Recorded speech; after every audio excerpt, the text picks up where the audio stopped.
Hello everyone, आज हम शुरू करने वाले हैं ऐसे 200, ऐसे 210 एंड ऐसे 230 के साथ। तो उससे शुरू करने से पहले मैं आपको कुछ चीजें वापस से क्लैरिफाई कर देता हूं। सबसे पहली चीज आप देखेंगे क्वेश्चन बैंक में ना बहुत सारे ऐसे क्वेश्चंस होते हैं जिनका बार बार वो एग्जाम्स में रिपीट होते रहते हैं। जैसे मैं आपको एक एग्जांपल के तौर पे दिखाता हूं हमारी क्वेश्चन बैंक में। ये हमारी क्वेश्चन बैंक, इसमें आप देखेंगे ना, ये हमारा क्वेश्चन नंबर जो 15 है, ये आरटीपी में 2 बार आ चुका है। आईसीआई मॉड्यूल का भी एक टीवाई के है, एमटीपी में 3 बार आ चुका है ये क्वेश्चन है। अब कभी कभी क्या होता है ना, बच्चों को ऐसा लगता है, बच्चों के पास ऐसा मिसकंसेप्शन है या फिर ऐसा अजम्पशन है कि यार जो क्वेश्चन जितनी बार एग्जाम में आ चुका है ना, उतनी बार वो इतना ज्यादा इंपॉर्टेंट है, और बच्चे इसको स्टार स्टार स्टार मार्क करके चले जाते हैं एग्जाम में कि अच्छा ये क्वेश्चन बहुत ज्यादा इंपॉर्टेंट है, ये क्वेश्चन तो हमको करना ही करना है। तो सबसे पहली चीज मैं आपको यही क्लैरिफाई करना चाहूंगा, सिंस आप मेरे क्लास स्टूडेंट है, इसलिए आपको ये जो सोर्सेज है इन पे ध्यान ही नहीं देना है। आपके लिए ये जो क्वेश्चंस आ गया, ये इतना ही इंपॉर्टेंट है जितने बाकी सारे क्वेश्चंस इंपॉर्टेंट है। अगर आप क्वेश्चन के इंपॉर्टेंस की समझना चाह रहे हैं तो अगर क्वेश्चन बहुत बार आ चुका है एग्जाम में, इसका मतलब ये नहीं है कि वो इंपॉर्टेंट है और आपका आ सकता है, ये तो कतई नहीं होता। पहली बात, आईसीआई बहुत रेयरली किसी क्वेश्चन को एज इट इज रिपीट करता है कि भाई ये क्वेश्चन आया हुआ, ये क्वेश्चन का क्वेश्चन रिपीट होना तो बहुत रेयरली है। हाँ, वो कॉन्सेप्ट रिपीट कर सकता है कि हाँ ये कॉन्सेप्ट है, ये पूछा है, इसमें ये वाला कॉन्सेप्ट टेस्ट किया, तो हाँ हो सकता है कि भाई किसी और पेपर में यही सेम कॉन्सेप्ट किसी और क्वेश्चन के साथ टेस्ट कर ले। कॉन्सेप्ट रिपीट हो सकते हैं लेकिन क्वेश्चंस कभी रिपीट नहीं होते। तो ये अपना जो मिसकंसेप्शन है ये दिमाग से निकाल लीजिएगा कि भाई जितना बार सोर्स लिखा हुआ है उतना ज्यादा ये इंपॉर्टेंट है, ऐसा नहीं होता है। ठीक है सर? Yes sir. इसीलिए इसी पर्टिकुलर रीजन की वजह से मैंने अपने कॉन्सेप्ट बुक में कहीं पे भी सोर्सेज मेंशन नहीं किए कि ये वाला पर्टिकुलर टॉपिक कितनी बार आ चुका है। नहीं तो मैं कर सकता था, बहुत इजी था, ये रहा यहाँ पे लिखा हुआ है कि भाई ये वाला टॉपिक है, इसके ये सोर्सेज है, मेंशन कर दो अपनी कॉन्सेप्ट बुक में। लेकिन कॉन्सेप्ट बुक में अगर मैंने मेंशन कर दिया, उस दिन से आप सिर्फ उन्हीं टॉपिक्स पे फोकस करोगे जो कुछ एग्जाम्स में आए हुए हैं, और आप उन टॉपिक्स पे फोकस नहीं करोगे जो एग्जाम्स में नहीं आए हुए। जबकि न्यू सिलेबस में ऐसे बहुत सारा नया कंटेंट है इसे के पास पूछने के लिए, तो हमेशा वो नया कंटेंट पे ही फोकस करेंगे, नए नए टॉपिक से ही क्वेश्चंस बनाएंगे। तो आप वो टॉपिक करके ही नहीं जाएंगे क्योंकि उनपे क्वेश्चंस आए हुए भी नहीं है, और आप इसीलिए एग्जाम में अच्छी कवरेज के साथ नहीं जा पाएंगे। एंड दैट्स द रीजन मैंने अपने कॉन्सेप्ट बुक में सोर्सेज मेंशन नहीं किए हुए हैं। I hope you are getting my point. Next मैं आपको बोलूंगा कि कुछ कुछ एसेज हैं, आईसीआई ने ऐसा बोला है कि वो एसेज उन्होंने सीए इंटर लेवल पे आपका एकदम डिटेल में डिस्कस किए थे। वो एसेज हम जब अभी करेंगे ना, हम उन एसेज को बहुत डिटेल में नहीं करेंगे। वो एसेज का आपका सिर्फ एप्लीकेशन पार्ट आएगा आपका सीए फाइनल लेवल में, वो भी केस स्टडी बेस्ड।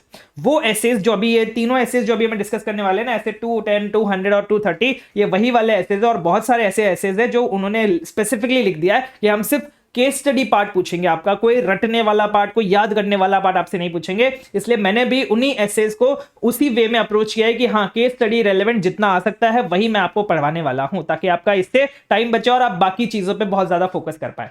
ठीक है? यस। अब कुछ कुछ टर्म्स, जैसा क्या पता है, हम हर एक चैप्टर के पहले कुछ कुछ टर्म्स डिस्कस करते हैं, जो मैं आपको बताता हूं कि इस पर्टिकुलर टॉपिक में आपको ये टर्म्स ज्यादा देखने को मिलेंगे, इसलिए मैं आपको पहले ही वो टर्म्स डिस्कस कर लेता हूं। सबसे पहला टर्म है हमारा एक्सपीरियंस्ड ऑडिटर।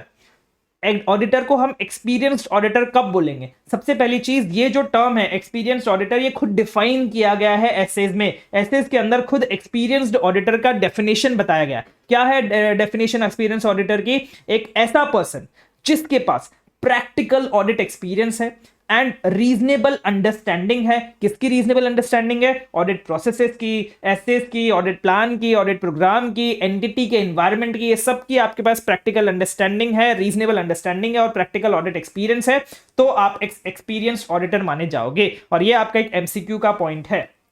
एमसीक्यू के पॉइंट तो हम सारे कवर करने वाले हैं, उसकी टेंशन मत लीजिएगा। ठीक है, नेक्स्ट आपको बताता हूं मैं, एक अल्टरनेटिव ऑडिट प्रोसीजर नाम का कुछ चीज होता है। ऑडिट प्रोसीजर मतलब जो भी काम हम ऑडिट में करते हैं उसको हम ऑडिट प्रोसीजर बोलते हैं। अब जैसे हमने एग्जांपल लिया था हमारे बेसिक्स में कि हम इन्वेंट्री काउंट करने जा रहे हैं। अब जो इन्वेंट्री काउंट आइडियली कब होता है? आइडियली इन्वेंट्री काउंट 31 मार्च को होता है, क्योंकि 31 मार्च की हम बैलेंस शीट बनाते हैं। 31 मार्च का हमें पता होना चाहिए कि 31 मार्च को हमारा इन्वेंट्री कितना है। अब किसी भी रीजन की वजह से अगर हम इन्वेंट्री काउंट 31 मार्च को नहीं कर पाए, तो उसका एक अल्टरनेटिव ऑडिट प्रोसीजर होता है कि आप किसी और दिन पे चले जाओ। सपोज हमें ना 31 मार्च को नहीं कर पाए क्योंकि वहां पे फ्लड वर्ड आ गया था और 2 अप्रैल तक सब कुछ क्लियर हो गया, तो हम 2 अप्रैल को इन्वेंट्री काउंट करके आ गए। अब जब 2 अप्रैल को हमने इन्वेंट्री काउंट किया, तब उसमें कुछ एक्सेस अमाउंट की इन्वेंट्री हमें पता चली। अब हमें ये 2 अप्रैल की इन्वेंट्री से अगर हमें 31 मार्च की इन्वेंट्री पता लगानी है, तो हमें क्या करना पड़ेगा?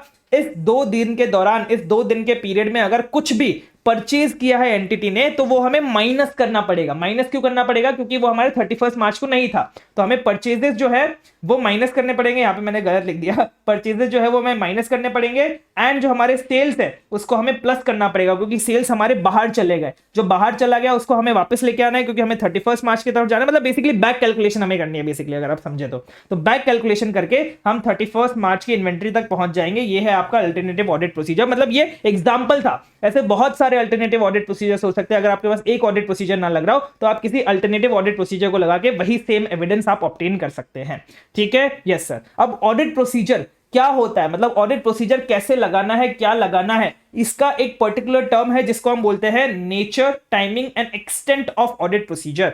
Nature, timing and extent of audit procedure, जिसको हम शॉर्ट फॉर्म में यूज कर लेते हैं एनटीई ऑफ ऑडिट प्रोसीजर।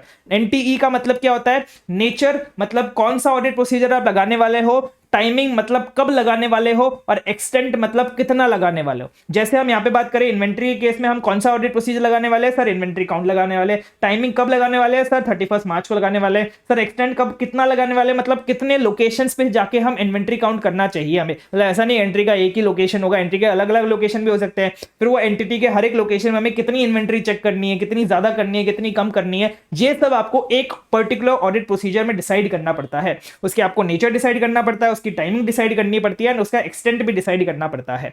ठीक है, आई होप ये टर्म्स आपको बहुत अच्छे से क्लियर हो गए होंगे। चलिए अब हम शुरू करते हैं हमारे मेन कंटेंट से, ऐसे 200, 210 एंड 230। सबसे पहला हमारा ऐसे आता है विद दैट इज SA 200। अब 200 का नाम वैसे तो बहुत बड़ा है, लेकिन इसका काम बहुत छोटा है। मतलब बेसिकली ये हमारा सिर्फ जनरलाइज्ड ऐसे है, पूरे ऐसे जो हमारा लगता है उसमें ये बात करता है। ऐसे 200 की, ऐसे 200 का नाम है हमारा overall objectives of independent auditor. मतलब इंडिपेंडेंट, जैसे मैंने आपको बताया हुआ ऑडिटर के साथ हमेशा इंडिपेंडेंट वर्ड आएगा ही, तो ओवरऑल ऑब्जेक्टिव्स क्या है हमारे इंडिपेंडेंट ऑडिटर के, and conduct of audit in accordance with SAs. मतलब हम एसेज के अकॉर्डिंग कैसे ऑडिट को कंडक्ट कर सकते हैं, कैसे ऑडिट को कर सकते हैं। तो ये हमारा पूरा एसे का नाम है। सर हमें नाम याद रखना है एसेज के? हाँ सर, आपको नाम याद रखने पड़ेंगे एसेज के, क्योंकि आपको एसे का नंबर और नाम दोनों कोट करना है। अब जैसे यहाँ पे ऐसे 200 है, यहाँ पे आप देखेंगे 200 और यहाँ पे ओ, ऐसे करके आप थोड़ा बहुत याद रख सकते हैं कि 200 में आता है हमारा ओवरऑल ऑब्जेक्टिव्स हमारे इंडिपेंडेंट ऑडिटर के, एंड कैसे हमें ऑडिट को कंडक्ट करना है एज पर एसेज। ठीक है, यस सर। अब इसमें पहला टॉपिक जो था वो है हमारा ऑब्जेक्टिव्स, जो हमने अच्छे से डिस्कस किया था हमारा बेसिक्स वाले पैराग्राफ में। बट आई नो बेसिक्स वाला जो हमारा लेक्चर था, बट आई नो कि यार हमें 1 मिनट पहले जो पढ़ा था वो याद नहीं रहता। सर आप कहाँ 2 दिन पहले पढ़ा हुआ याद दिलवा रहे हो? इसलिए मुझे पता है, इसलिए मैं आपको वापस से ऑब्जेक्टिव्स जो है वो बताने वाला हूँ। क्या होते हैं हमारे ऑब्जेक्टिव्स? ऑब्जेक्टिव्स ऑफ ऑडिट, हमारा एज एन ऑडिटर हमारे क्या ऑब्जेक्टिव होते हैं? हमें चाहिए होता है रीजनेबल एश्योरेंस। हम वैसे प्रोवाइड भी करते हैं रीजनेबल एश्योरेंस, तो रीजनेबल एश्योरेंस प्रोवाइड करने के लिए हमें पहले रीजनेबल एश्योरेंस लेना पड़ता है। तो रीजनेबल एश्योरेंस लेते हैं हम किस बात का रीजनेबल एश्योरेंस लेते हैं? कि फाइनेंशियल स्टेटमेंट्स में कोई भी मटीरियल मिसस्टेटमेंट नहीं है। अब फाइनेंशियल स्टेटमेंट्स में अगर मटीरियल मिसस्टेटमेंट नहीं है, इसका मतलब क्या? कि फाइनेंशियल स्टेटमेंट्स एज पर एप्लीकेबल फाइनेंशियल रिपोर्टिंग फ्रेमवर्क बने हैं। एंड अगर financial statements as per reporting framework बने हैं, तो हमने अगर ये रीजनेबल एश्योरेंस ऑब्टेन कर लिया, तो क्या हम रीजनेबल एश्योरेंस ऑब्टेन करके घर पे बैठ जाएंगे? नहीं सर, हमारा मेन काम होता है ओपिनियन फॉर्म करना और उस ओपिनियन को ऑडिट रिपोर्ट में बताना। तो वो ऑडिट रिपोर्ट को भी हमें बताना पड़ता है, रिपोर्टिंग करनी पड़ती है एज पर एसेज। ये हमारा वन ऑफ द ऑब्जेक्टिव है। तो हमारे 2 ऑब्जेक्टिव है, reasonable assurance and reporting as per SAs. और अगर हमने ये दोनों ऑब्जेक्टिव फुलफिल कर लिए, तो हमारा जो यूजर्स का कॉन्फिडेंस है इन फाइनेंशियल स्टेटमेंट्स वो इंक्रीज हो जाता है। यूजर्स का जो ट्रस्ट है इन फाइनेंशियल स्टेटमेंट्स वो इंक्रीज हो जाता है। हाँ भाई, ऑडिटर ने सब कुछ ऑडिट करके रिपोर्टिंग कर दी, मतलब फाइनेंशियल स्टेटमेंट्स में सब कुछ सही है। ठीक है सर, यस सर, एक बार आप अपने कॉन्सेप्ट नोट से भी सारी चीजें डिस्कस कर लेते हैं जो अभी तक हमने पढ़ा है। सबसे पहली चीज ऐसे 200, जिसका नाम है overall objectives, overall objectives of independent audit and conduct of audit in accordance with SAs. मतलब एज पर एसेज आप ऑडिट कैसे कंडक्ट कर सकते हैं। ऑब्जेक्टिव्स ऑफ ऑडिट की बात करूं, क्या ऑब्जेक्टिव है? सबसे पहला ऑब्जेक्टिव है कि हमें एक ऐसा रीजनेबल एश्योरेंस लेना है, टू ऑब्टेन रीजनेबल एश्योरेंस। किस बारे का reasonable assurance? Whether financial statements are free from material misstatements. क्या फाइनेंशियल स्टेटमेंट्स फ्री है मटीरियल मिसस्टेटमेंट से? Whether due to fraud error, मतलब जो मटेरियल मिसस्टेटमेंट्स है वो किससे हो सकते हैं, या तो फ्रॉड की वजह से हो सकते हैं या फिर एरर की वजह से हो सकते हैं। जो मैंने आपको बेसिक्स में बताया था कि फ्रॉड का मतलब इंटेंशनल गलती, जो आप जानबूझ के गलतियां करते हैं उसको हम फ्रॉड बोलते हैं, एंड एरर का मतलब जो गलती से आप मिस्टेक करते हैं उसको हम एरर बोलते हैं। तो हमें ये चेक करना है कि क्या financial statements are free from material misstatement to enable auditor to express opinion, ताकि हम एक ओपिनियन एक्सप्रेस कर पाए। क्या ओपिनियन एक्सप्रेस कर पाए?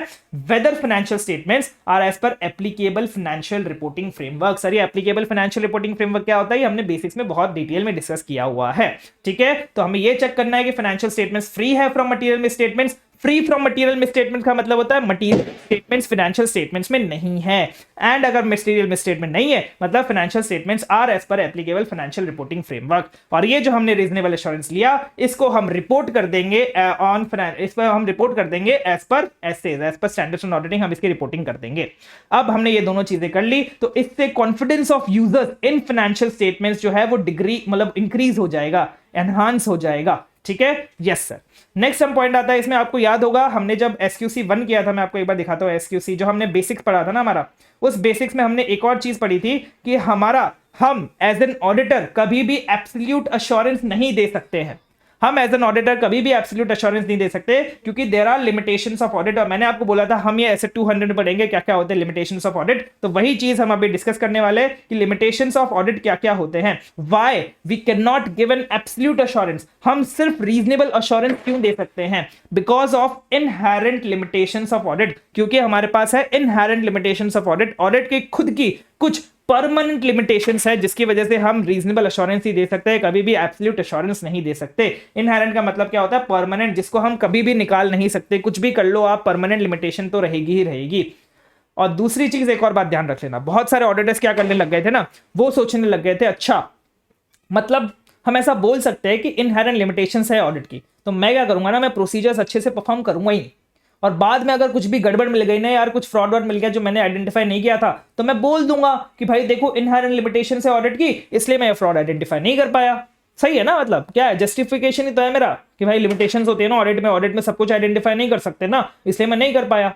तो एक बात ध्यान रखना, आईसीआई भी चालाक है, आईसीआई ने पहले ही लिख रखा है कि justification for less than persuasive audit evidence नहीं है। इसका मतलब क्या कि आपको परसुएसिव ऑडिट एविडेंस तो लेने ही पड़ेंगे। परसुएसिव का मतलब होता है कन्विंसिंग ऑडिट एविडेंस, मतलब आपको sufficient and appropriate audit evidence लेना ही पड़ेगा। आप वो नहीं लेने का justification inherent limitations of audit को नहीं बोल सकते। मतलब आप ऐसा नहीं बोल सकते कि यार मैं तो परसुएसिव ऑडिट एविडेंस ले ही नहीं सकता। क्यों नहीं ले सकता? क्योंकि यहां पे इनहेरेंट लिमिटेशंस ऑन ऑडिट है, आप ऐसा नहीं बोल सकते। This can not be your justification. ठीक है, तो मतलब जब भी आपके पास ऐसा कोई क्वेश्चन आ जाए कि ऑडिट ने पूरा ऑडिट कर दिया, ऑडिटर ने पूरा ऑडिट कर दिया, उसके बाद हमें कुछ फ्रॉड कुछ मिस स्टेटमेंट टाइप मिल गया, अब बताओ ऑडिटर गिल्टी है या नहीं है, और ऑडिटर बोलता है कि यार मैंने तो सब कुछ सही किया था, नहीं ऑडिटर बोलता है कि यार ये तो इनहेरेंट लिमिटेशन ऑन ऑडिट है ना, मैं तो सब कुछ भी नहीं कर सकता, तो ये गलत है। आपको एटलीस्ट परसुएसिव ऑडिट एविडेंस तो लेना ही पड़ेगा। अगर आपने परसुएसिव ऑडिट एविडेंस लिया होगा, सफिशिएंट एप्रोप्रिएट ऑडिट एविडेंस लिया होगा, फिर भी कुछ मिसस्टेटमेंट हो गए तो वो आपकी गलती नहीं है, फिर हम बोल सकते हैं कि हाँ इनहेरेंट लिमिटेशंस ऑन ऑडिट है। जैसे एक एमसीक्यू आया हुआ है, मैं आपको बताता हूं, ये एमसीक्यू में बोल रहा है कि ऑडिटर बोलता है कि मेरे को है ना इंटरनल कंट्रोल, आईसी का मतलब क्या होता है? Internal control. मैंने जब ऑडिट किया ना तो मुझे इंटरनल कंट्रोल सेटिस्फैक्टरी लगे, मुझे लगा हाँ सब कुछ सही है इंटरनल कंट्रोल में, एंड दूसरा मुझे कोई भी सस्पिशियस सर्कमस्टेंसेस नहीं मिला। मैंने सब कुछ अपना अच्छे से किया और मुझे कोई भी सस्पिशियस सर्कमस्टेंसेस नहीं मिला, और कोई भी इंटरनल कंट्रोल, मैंने जितने भी इंटरनल कंट्रोल टेस्ट किए सारे इंटरनल कंट्रोल मुझे सेटिस्फैक्टरी मिले। अब यहां पे आप देख सकते हैं ऑडिटर ने काम किया, ऑडिटर ने सब कुछ किया और उसको कुछ गलत नहीं मिला, और फिर भी अगर कोई मिसस्टेटमेंट आ गई तो यहां पे ऑडिटर की रिस्पॉन्सिबिलिटी नहीं है। यही एमसीक्यू में यहां पे बोला गया कि ऑडिटर की कोई भी अगर फ्रॉड आ गया इसके बाद भी अगर कुछ हो जाता है तो वो ऑडिटर की रिस्पॉन्सिबिलिटी नहीं है, क्योंकि there are inherent limitations in audit. I hope आपको ये पूरा पॉइंट जो है वो बहुत अच्छे से क्लियर हो गया है। अब सर एक्चुअली में क्या है इनहेरेंट लिमिटेशंस ऑन ऑडिट, क्यों होते हैं हमारे लिमिटेशंस ऑन ऑडिट? तो सबसे पहली चीज है, सबसे पहला पॉइंट है आपके पास, इसके चांसेस बहुत कम है आपके आने के, ऐसा डिस्क्रिप्टिव क्वेश्चन कोई आ जाए, लेकिन फिर भी आपको पता होना चाहिए, कुछ एमसीक्यू टाइप में बन के आ सकता है। तो क्या इनहेरेंट लिमिटेशन है? सबसे पहला इनहेरेंट लिमिटेशन है nature of financial reporting. Financial reporting मैंने आपको बताया था, financial reporting is the process of preparing financial statements. तो फाइनेंशियल स्टेटमेंट्स को प्रिपेयर करने का जो प्रोसेस होता है ना, उसके नेचर में ही एक लिमिटेशन है। मतलब जब हम फाइनेंशियल स्टेटमेंट्स को प्रिपेयर कर रहे हैं, वो प्रिपेयर करने का जो प्रोसेस है उसमें लिमिटेशन है। क्या लिमिटेशन है? मैनेजमेंट की जजमेंट, क्योंकि बहुत सारे financial statements line item are based on management judgement, specifically provision. Management बोल रही है मैंने प्रोविजन फॉर डाउटफुल डेट्स बनाया, ठीक है। अब वो प्रोविजन फॉर डाउटफुल डेट्स मैंने इस अजम्पशन के बेसिस पर बनाया, ये ट्रेंड एनालिसिस किया, इसको पास से मैंने कंपेयर किया, ऐसे करके फ्यूचर ट्रेंड एनालिसिस करके मैंने अपना प्रोविजन फॉर डाउटफुल डेट्स बनाया है। तो एज एन ऑडिटर मैं इतना ज्यादा क्वेश्चन नहीं कर सकता मैनेजमेंट के जजमेंट को, क्योंकि मैनेजमेंट ने अगर जजमेंट लिया है तो वो उसका पूरा जस्टिफिकेशन दे रहा है, मुझे सारे अजम्पशन जो भी लिया उसका सबका जस्टिफिकेशन दे रहा है। तो ये जो मैनेजमेंट का जजमेंट है इसमें अगर कोई मिसस्टेटमेंट मिल गई तो मैं क्या कर सकता हूं, क्योंकि मैंने तो मैनेजमेंट के सारे अजम्पशंस चेक कर लिए, हाँ उन्होंने रीजनेबल सारे अजम्पशंस लिए, तब उसके बाद कोई मैं स्टेटमेंट निकल गई तो मैं कुछ भी नहीं कर सकता। तो इसलिए मैनेजमेंट का जजमेंट है, इसलिए फाइनेंशियल रिपोर्टिंग का नेचर ऐसा है जिसमें हम कुछ भी नहीं कर सकते। एंड दूसरा, फाइनेंशियल स्टेटमेंट्स कैसे, फाइनेंशियल स्टेटमेंट्स तो दूसरा प्रोसेस है, बाद का प्रोसेस है। पहले आते इंटरनल कंट्रोल्स, एंटिटी में लगते हैं इंटरनल कंट्रोल्स जिससे बहुत सारे रिस्क हम मिटिगेट करते हैं। अब वो जो इंटरनल कंट्रोल्स है ना, उसी इंटरनल कंट्रोल्स के भी अपने लिमिटेशंस है। जैसे लिमिटेशंस है ऑडिट के, वैसे ही लिमिटेशंस है इंटरनल कंट्रोल के भी। सर क्या बात कर रहे हो सर, जो इंटरनल कंट्रोल एंटिटी लगाते हैं उसमें भी लिमिटेशंस है? हाँ बिल्कुल लिमिटेशन है। जैसे मैं आपको एग्जांपल देता हूं, मैंने आपको बेसिक्स में बताया था कि एक बंदा है जिसे आप आर्टिकल हो, आर्टिकल में आप क्या करते हो कि बहुत जो एक्सपेंसेस आपने नहीं एक्सपेंस मतलब जो एक्सपेंसेस आपके नहीं लगे फिर भी आप क्लेम कर लेते हो, उसके अगेंस्ट एंटिटी ने कंट्रोल लगाया था कि मैनेजर को बोला था कि आप सारे एक्सपेंसेस अप्रूव कर दीजिएगा, आप जो अप्रूव करेंगे वो हम रिम्बर्स कर देंगे। अब यहां पे अगर आपका मैनेजर एक दिन आपको आके बोले कि देख अंकुश, पैसे तो मुझे भी कमाने हैं यार, ये इतना पैसा तो मुझे देते नहीं, अपन एक काम करते हैं, तू कर 1,000 रुपए का एक्सपेंस, तू 1,000 रुपए का एक्सपेंस कर असली में और 2,000 का क्लेम कर दे, मैं ना उसको अप्रूव कर दूंगा और 500 आपस में बांट लेंगे। बोल क्या बोलता है? आप बोलोगे अरे सर ये तो बहुत बढ़िया चीज हो गई। तो इससे क्या हुआ, आपने इंटरनल कंट्रोल तो लगा दिया लेकिन दोनों ने कॉल्यूजन कर दिया। कॉल्यूजन मतलब मिली भगत कर ली। Collusion among people is the one of the limitation. में वन ऑफ द लिमिटेशन का मैंने आपको एग्जांपल दिया कि कॉल्यूजन अमॉन्ग पीपल हो गया, तब आप क्या ही करोगे भाई, मैनेजमेंट को कैसे पता चलेगा ऐसा कॉल्यूजन चल रहा है? आपको तो ऐसा लगेगा ना, हाँ आर्टिकल ने एक्सपेंस डाला, मैनेजर ने अप्रूव कर दिया एक्सपेंस चेक करके और मुझे उसको रिइंबर्स करना है, और पता चला बाद में जाके 1,000 रुपए का प्रॉफिट जो है वो 500 आपस में बांट रहे हैं। तो ये होता है, ये ऐसी लिमिटेशंस होती है इंटरनल कंट्रोल की जो हम डिस्कस करने वाले हैं आपके आगे रिस्क असेसमेंट इंटरनल कंट्रोल वाले चैप्टर में। तो ये लिमिटेशंस की वजह से, मैनेजमेंट के जजमेंट की वजह से, नेचर ऑफ फाइनेंशियल रिपोर्टिंग की वजह से हमारा इनहेरेंट लिमिटेशंस है ऑडिट। दूसरा लिमिटेशन है हमारा टाइमलीनेस ऑफ फाइनेंशियल रिपोर्टिंग की वजह से, एंड दूसरा balance between benefit and cost की वजह से। इसका मतलब क्या है कि सपोज आपको है ना कहीं बोला जाए कि यार ना आपका जो हमने आज फाइनेंशियल स्टेटमेंट्स टेस्ट किया, हमने फर्स्ट ईयर में हमारा फाइनेंशियल स्टेटमेंट टेस्ट किया, हमने फर्स्ट ईयर में फाइनेंशियल स्टेटमेंट्स का पूरा एकदम इंटरनल कंट्रोल सब कुछ टीओडी ये सब करके हमने टेस्ट वेस्ट कर लिया।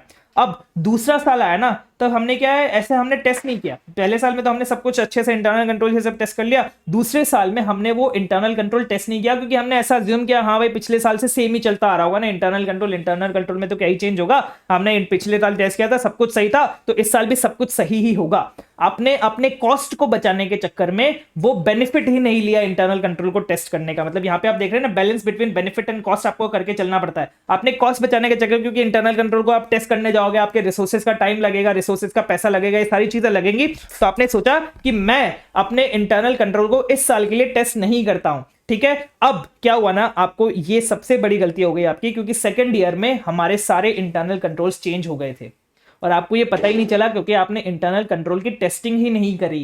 तो आपको पता कैसे चलेगा? तो आपका जो बैलेंस था ना, आपने कॉस्ट को कम करने के चक्कर में, आपको बेनिफिट को बढ़ाने के चक्कर में आपने अपना नुकसान कर दिया बहुत ज्यादा।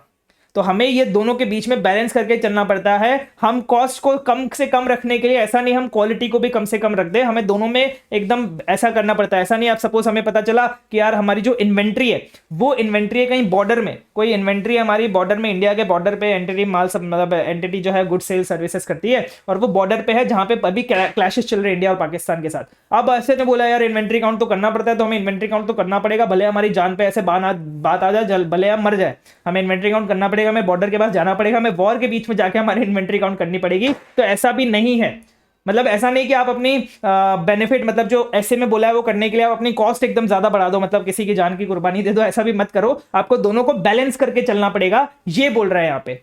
और यही हमारा लिमिटेशन है कि हमें दोनों को बैलेंस करके चलना पड़ता है। मैंने ये एग्जांपल तो दे दिया आपको, लेकिन इसमें एक और चीज, अब इसमें देख रहे हो आप, ऐसे ऑडिटर क्या लूप होल ढूंढेगा इसमें बोलेगा अच्छा ये तो हमारे पास एक बहाना हो गया। हम बोलेंगे नहीं सर इसमें तो बहुत ज्यादा कॉस्ट लग रही है, इसमें तो हमारा बहुत ज्यादा टाइम जा रहा है, इसमें तो बहुत ज्यादा डिफिकल्टी होगी, इसलिए मैं ये वाला प्रोसीजर नहीं करता।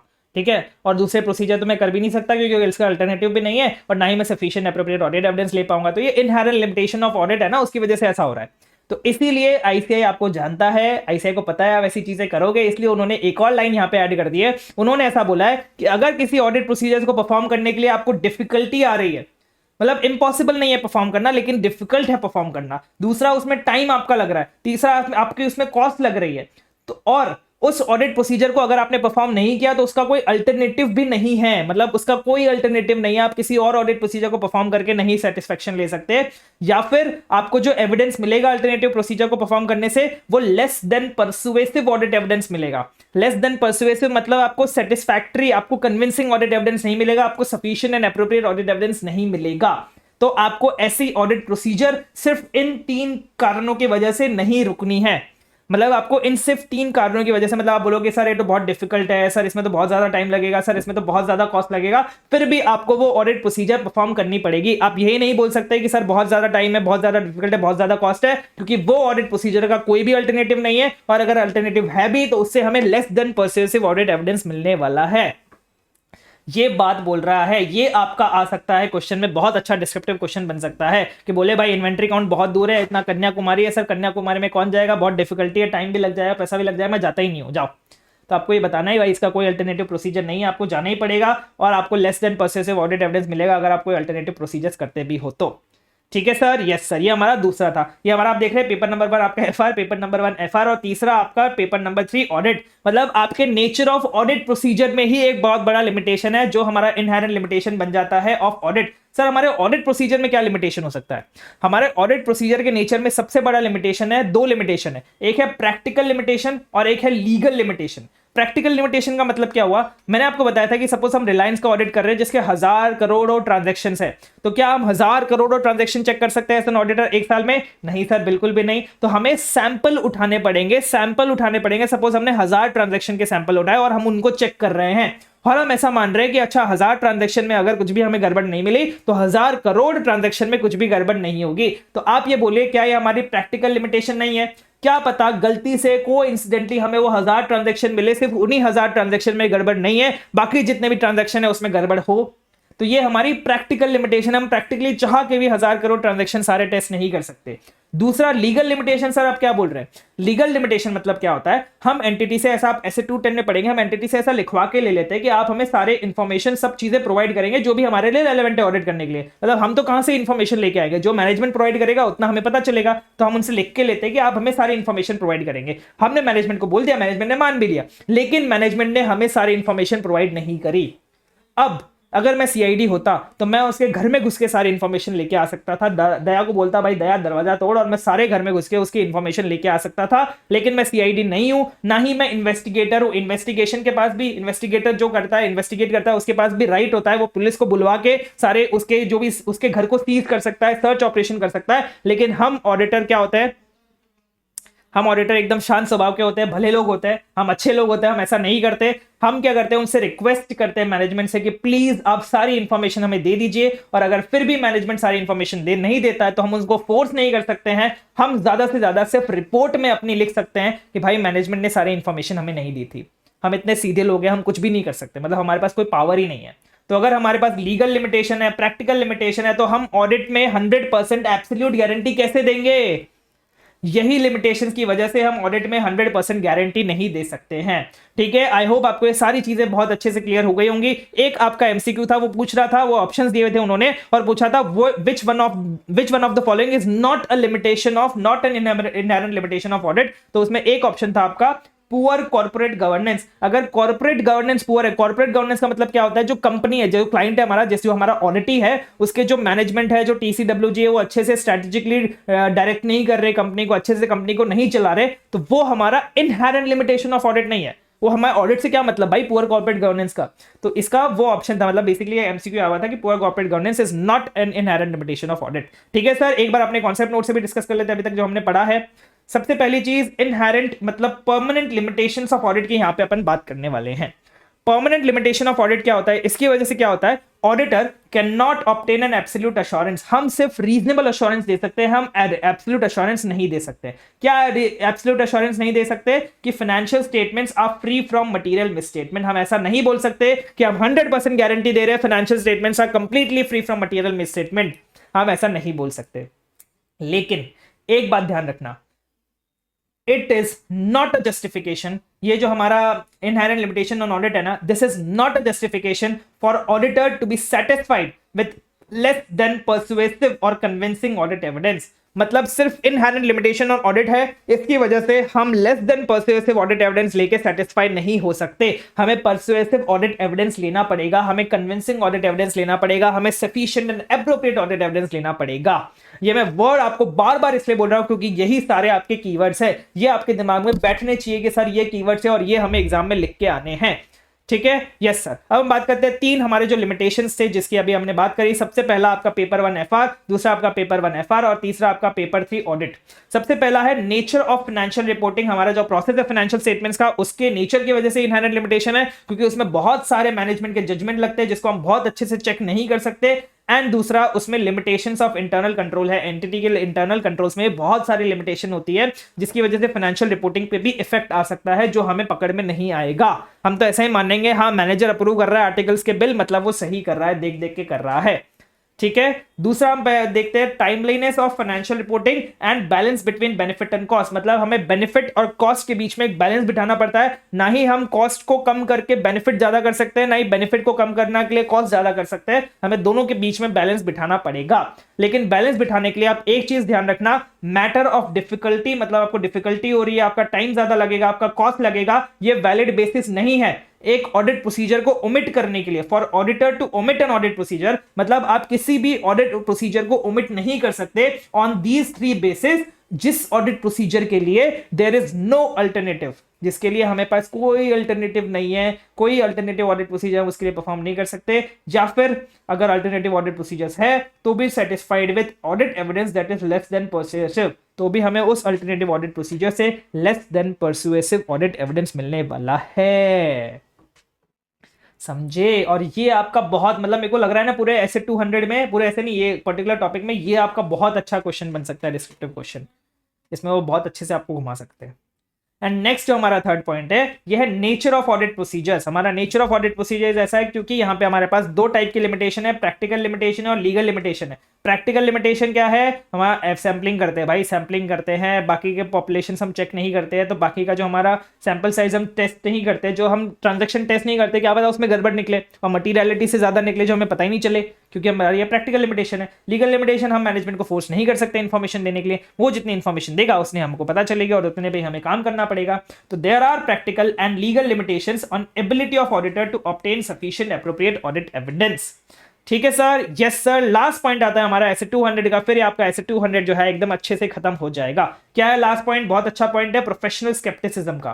प्रोफेशनल स्केप्टिसिज्म क्या बात करता है? प्रोफेशनल स्केप्टिसिज्म में हम ये बात करते हैं कि हम ऑडिट तो करते हैं, ठीक है, हम सारा सब कुछ प्रोसीजर लगा के ऑडिट करते हैं, लेकिन क्या हमें ऑडिट में फ्रॉड को ढूंढना होता है? हमारा मतलब मेन काम एज एन ऑडिटर हमारा क्या होता है? क्या हम फ्रॉड ढूंढने के लिए ऑडिट करते हैं? नहीं, हम फ्रॉड ढूंढने के लिए ऑडिट कभी नहीं करते। मतलब हम इस माइंडसेट से कभी ऑडिट नहीं करते कि हाँ मैनेजमेंट ने कुछ फ्रॉड किया और हमें वो फ्रॉड ढूंढना है और हमने वो फ्रॉड ढूंढ लिया तो हम सबसे बेस्ट ऑडिटर बन जाएंगे, हमें ज्यादा प्रमोशन मिल जाएगा, ऐसा नहीं होता है। ठीक है, आपको फ्रॉड ढूंढने के लिए ऑडिट नहीं करना है, आपको ये आइडेंटिफाई करना है कि भाई फाइनेंशियल स्टेटमेंट्स में कोई मटेरियल मिसस्टेटमेंट है या नहीं है, फाइनेंशियल स्टेटमेंट्स में सब कुछ सही है या नहीं है। ये आपको बस रीजनेबल अश्योरेंस लेना, आपको कोई गारंटी वारंटी भी नहीं चाहिए होती है। लेकिन आपको ऑडिट करते टाइम एक प्रोफेशनल, एक शक्की माइंड रखना पड़ता है। क्या रखना पड़ता है? एक शक्की माइंड। शक्की माइंड मतलब क्या? आपको शक की निगाह से सारे ऑडिट एविडेंस को देखना पड़ता है। मतलब आपको बीच में ना थोड़ा सा कुछ, मतलब आपको हर चीज, जो भी चीज आपको मैनेजमेंट के थ्रू मिल रही है वो चीज पे आप भरोसा नहीं कर सकते। आपको थोड़ा थोड़ा डाउट करके चलना पड़ता है सारी चीजों पे कि हो सकता है ये चीज गलत हो सकता है ये वाली चीज गलत हो। इसी को हम प्रोफेशनल लैंग्वेज में, टेक्निकल लैंग्वेज में बोलते हैं प्रोफेशनल स्केप्टिसिज्म।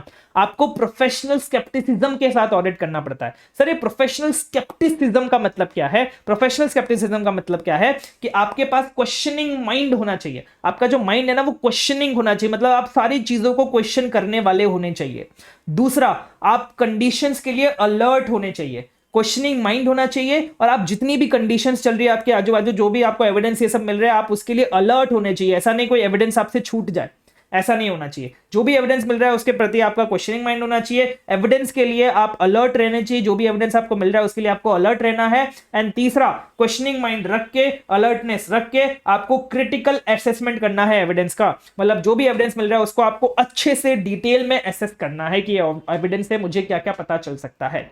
ये 3 चीज होती है प्रोफेशनल स्केप्टिसिज्म में, और यही 3 चीज है आपका डेफिनेशन ऑफ प्रोफेशनल स्केप्टिसिज्म, कि आपके पास एक क्वेश्चनिंग माइंड है जो अलर्ट है टू कंडीशंस, और ये करके आप क्रिटिकल असेसमेंट करते हो एविडेंस का, जो भी एविडेंस आपको मिलते हैं। अब आपको किन किन चीजों के लिए अलर्ट रहना है, मतलब अलर्ट जो आपको रहना है कंडीशंस के लिए, वो कौन कौन सी कंडीशंस के लिए अलर्ट रहना है? आपको उन कंडीशंस के लिए अलर्ट रहना है जहां पे पॉसिबल मिस स्टेटमेंट हो सकता है, जहां पे हो सकता है मिस स्टेटमेंट हो जाए, जहां पे मटीरियल मिस स्टेटमेंट होने की पॉसिबिलिटी हो, आपको उन कंडीशंस के लिए अलर्ट रहना पड़ता है। ठीक है सर? Yes sir. अब कौन कौन से ऐसे कंडीशंस है जहां पे पॉसिबल मिस स्टेटमेंट हो सकता है? आप एक एकदम इमेजिन करो अपने दिमाग में कि आपको ढूंढना है अलर्ट टू कंडीशन, आपको रहना है ऐसा अलर्ट टू कंडीशंस जहां पे पॉसिबल मिस स्टेटमेंट्स हो सकते हैं। अब आप गए ऑडिट करने, आपको पता चला एक एविडेंस आपको ऐसा मिला, एक एविडेंस आपको दूसरा मिला, और ये दोनों एविडेंस कॉन्ट्राडिक्टिंग है। सपोज एक फाइनेंशियल, मैंने आपको बैंक स्टेटमेंट और बैलेंस कंफर्मेशन का एग्जांपल दिया था बेसिक्स में, तो बैंक स्टेटमेंट में आपके 90 लाख रुपीस दिख रहे हैं और बैलेंस कंफर्मेशन में आपके 1 करोड़ रुपीस दिख रहे हैं, और ये दोनों एविडेंस आपके लिए और दोनों कॉन्ट्राडिक्टिंग है। और ये जो एविडेंस है इसके नीचे जो अंडरलाइंग डेटा है और इस एविडेंस के नीचे जो अंडरलाइंग डेटा है, ये दोनों डॉक्यूमेंट्स की जो रिलायबिलिटी है वो भी कम हो जाती है, क्योंकि ये दोनों डॉक्यूमेंट्स भी रिलायबल नहीं है। समझे? मतलब आप ऑडिट करने गए, आपको एक एविडेंस मिला, दूसरा एविडेंस मिला, दोनों कॉन्ट्राडिक्टिंग है। इस एविडेंस के नीचे जो अंडरलाइंग डॉक्यूमेंट है, इस एविडेंस के नीचे जो डॉक्यूमेंट है, ये दोनों डॉक्यूमेंट्स की रिलायबिलिटी भी कम हो गई, क्योंकि ये दोनों कॉन्ट्राडिक्टिंग है। अगर एविडेंसेस भी कॉन्ट्राडिक्टिंग है, आप डॉक्यूमेंट्स पे रिलायबल नहीं कर सकते, मतलब यहां पे फ्रॉड होने के चांसेस हैं। There are chances for possibility of fraud. Evidence contradicting है, उसके डॉक्यूमेंट्स की रिलायबिलिटी नहीं है, मतलब यहां पे चांसेस है ऑफ फ्रॉड। और अगर फ्रॉड के चांसेस है कहीं पे, अगर आपको लगता है कि फ्रॉड है, तो आपको एडिशनल प्रोसीजर्स परफॉर्म करने पड़ेंगे अदर देन एसेस। मतलब एसेस में जो प्रोसीजर्स बोले वो तो आपको करने ही पड़ेंगे, उसके अलावा भी आपको एडिशनल प्रोसीजर्स परफॉर्म करने पड़ेंगे, ये चेक करने के लिए कि फ्रॉड एक्चुअली में है या नहीं है। ये आपके 4 पॉइंट थे प्रोफेशनल स्केप्टिसिज्म पे, to remain alert to conditions जहां पे पॉसिबल मिस स्टेटमेंट हो सकती है। एक बार हम अपने इसको कॉन्सेप्ट नोट से डिस्कस कर लेते हैं, जो भी तक हमने प्रोफेशनल स्केप्टिसिज्म में पढ़ा है। तो प्रोफेशनल स्केप्टिसिज्म की अगर मैं बात करूं, तो प्रोफेशनल स्केप्टिसिज्म का मतलब होता है एक ऐसा एटीट्यूड जो इंक्लूड करता है एक क्वेश्चनिंग माइंड को। मतलब आपके पास एक क्वेश्चनिंग माइंड है, आप अलर्ट हो, being alert to conditions which may indicate possible miss statement. मतलब आप उन कंडीशंस के लिए अलर्ट हो जहां पे पॉसिबल मिस स्टेटमेंट हो सकती है, वो ड्यू टू एरर हो, ड्यू टू फ्रॉड हो, फर्क नहीं पड़ता। And a critical assessment of audit evidence, कि आप ये अलग क्वेश्चनिंग माइंड रख के, अलर्ट टू कंडीशंस रख के आप क्रिटिकल असेसमेंट कर रहे हो ऑडिट एविडेंस का। ये आपका है प्रोफेशनल स्केप्टिसिज्म।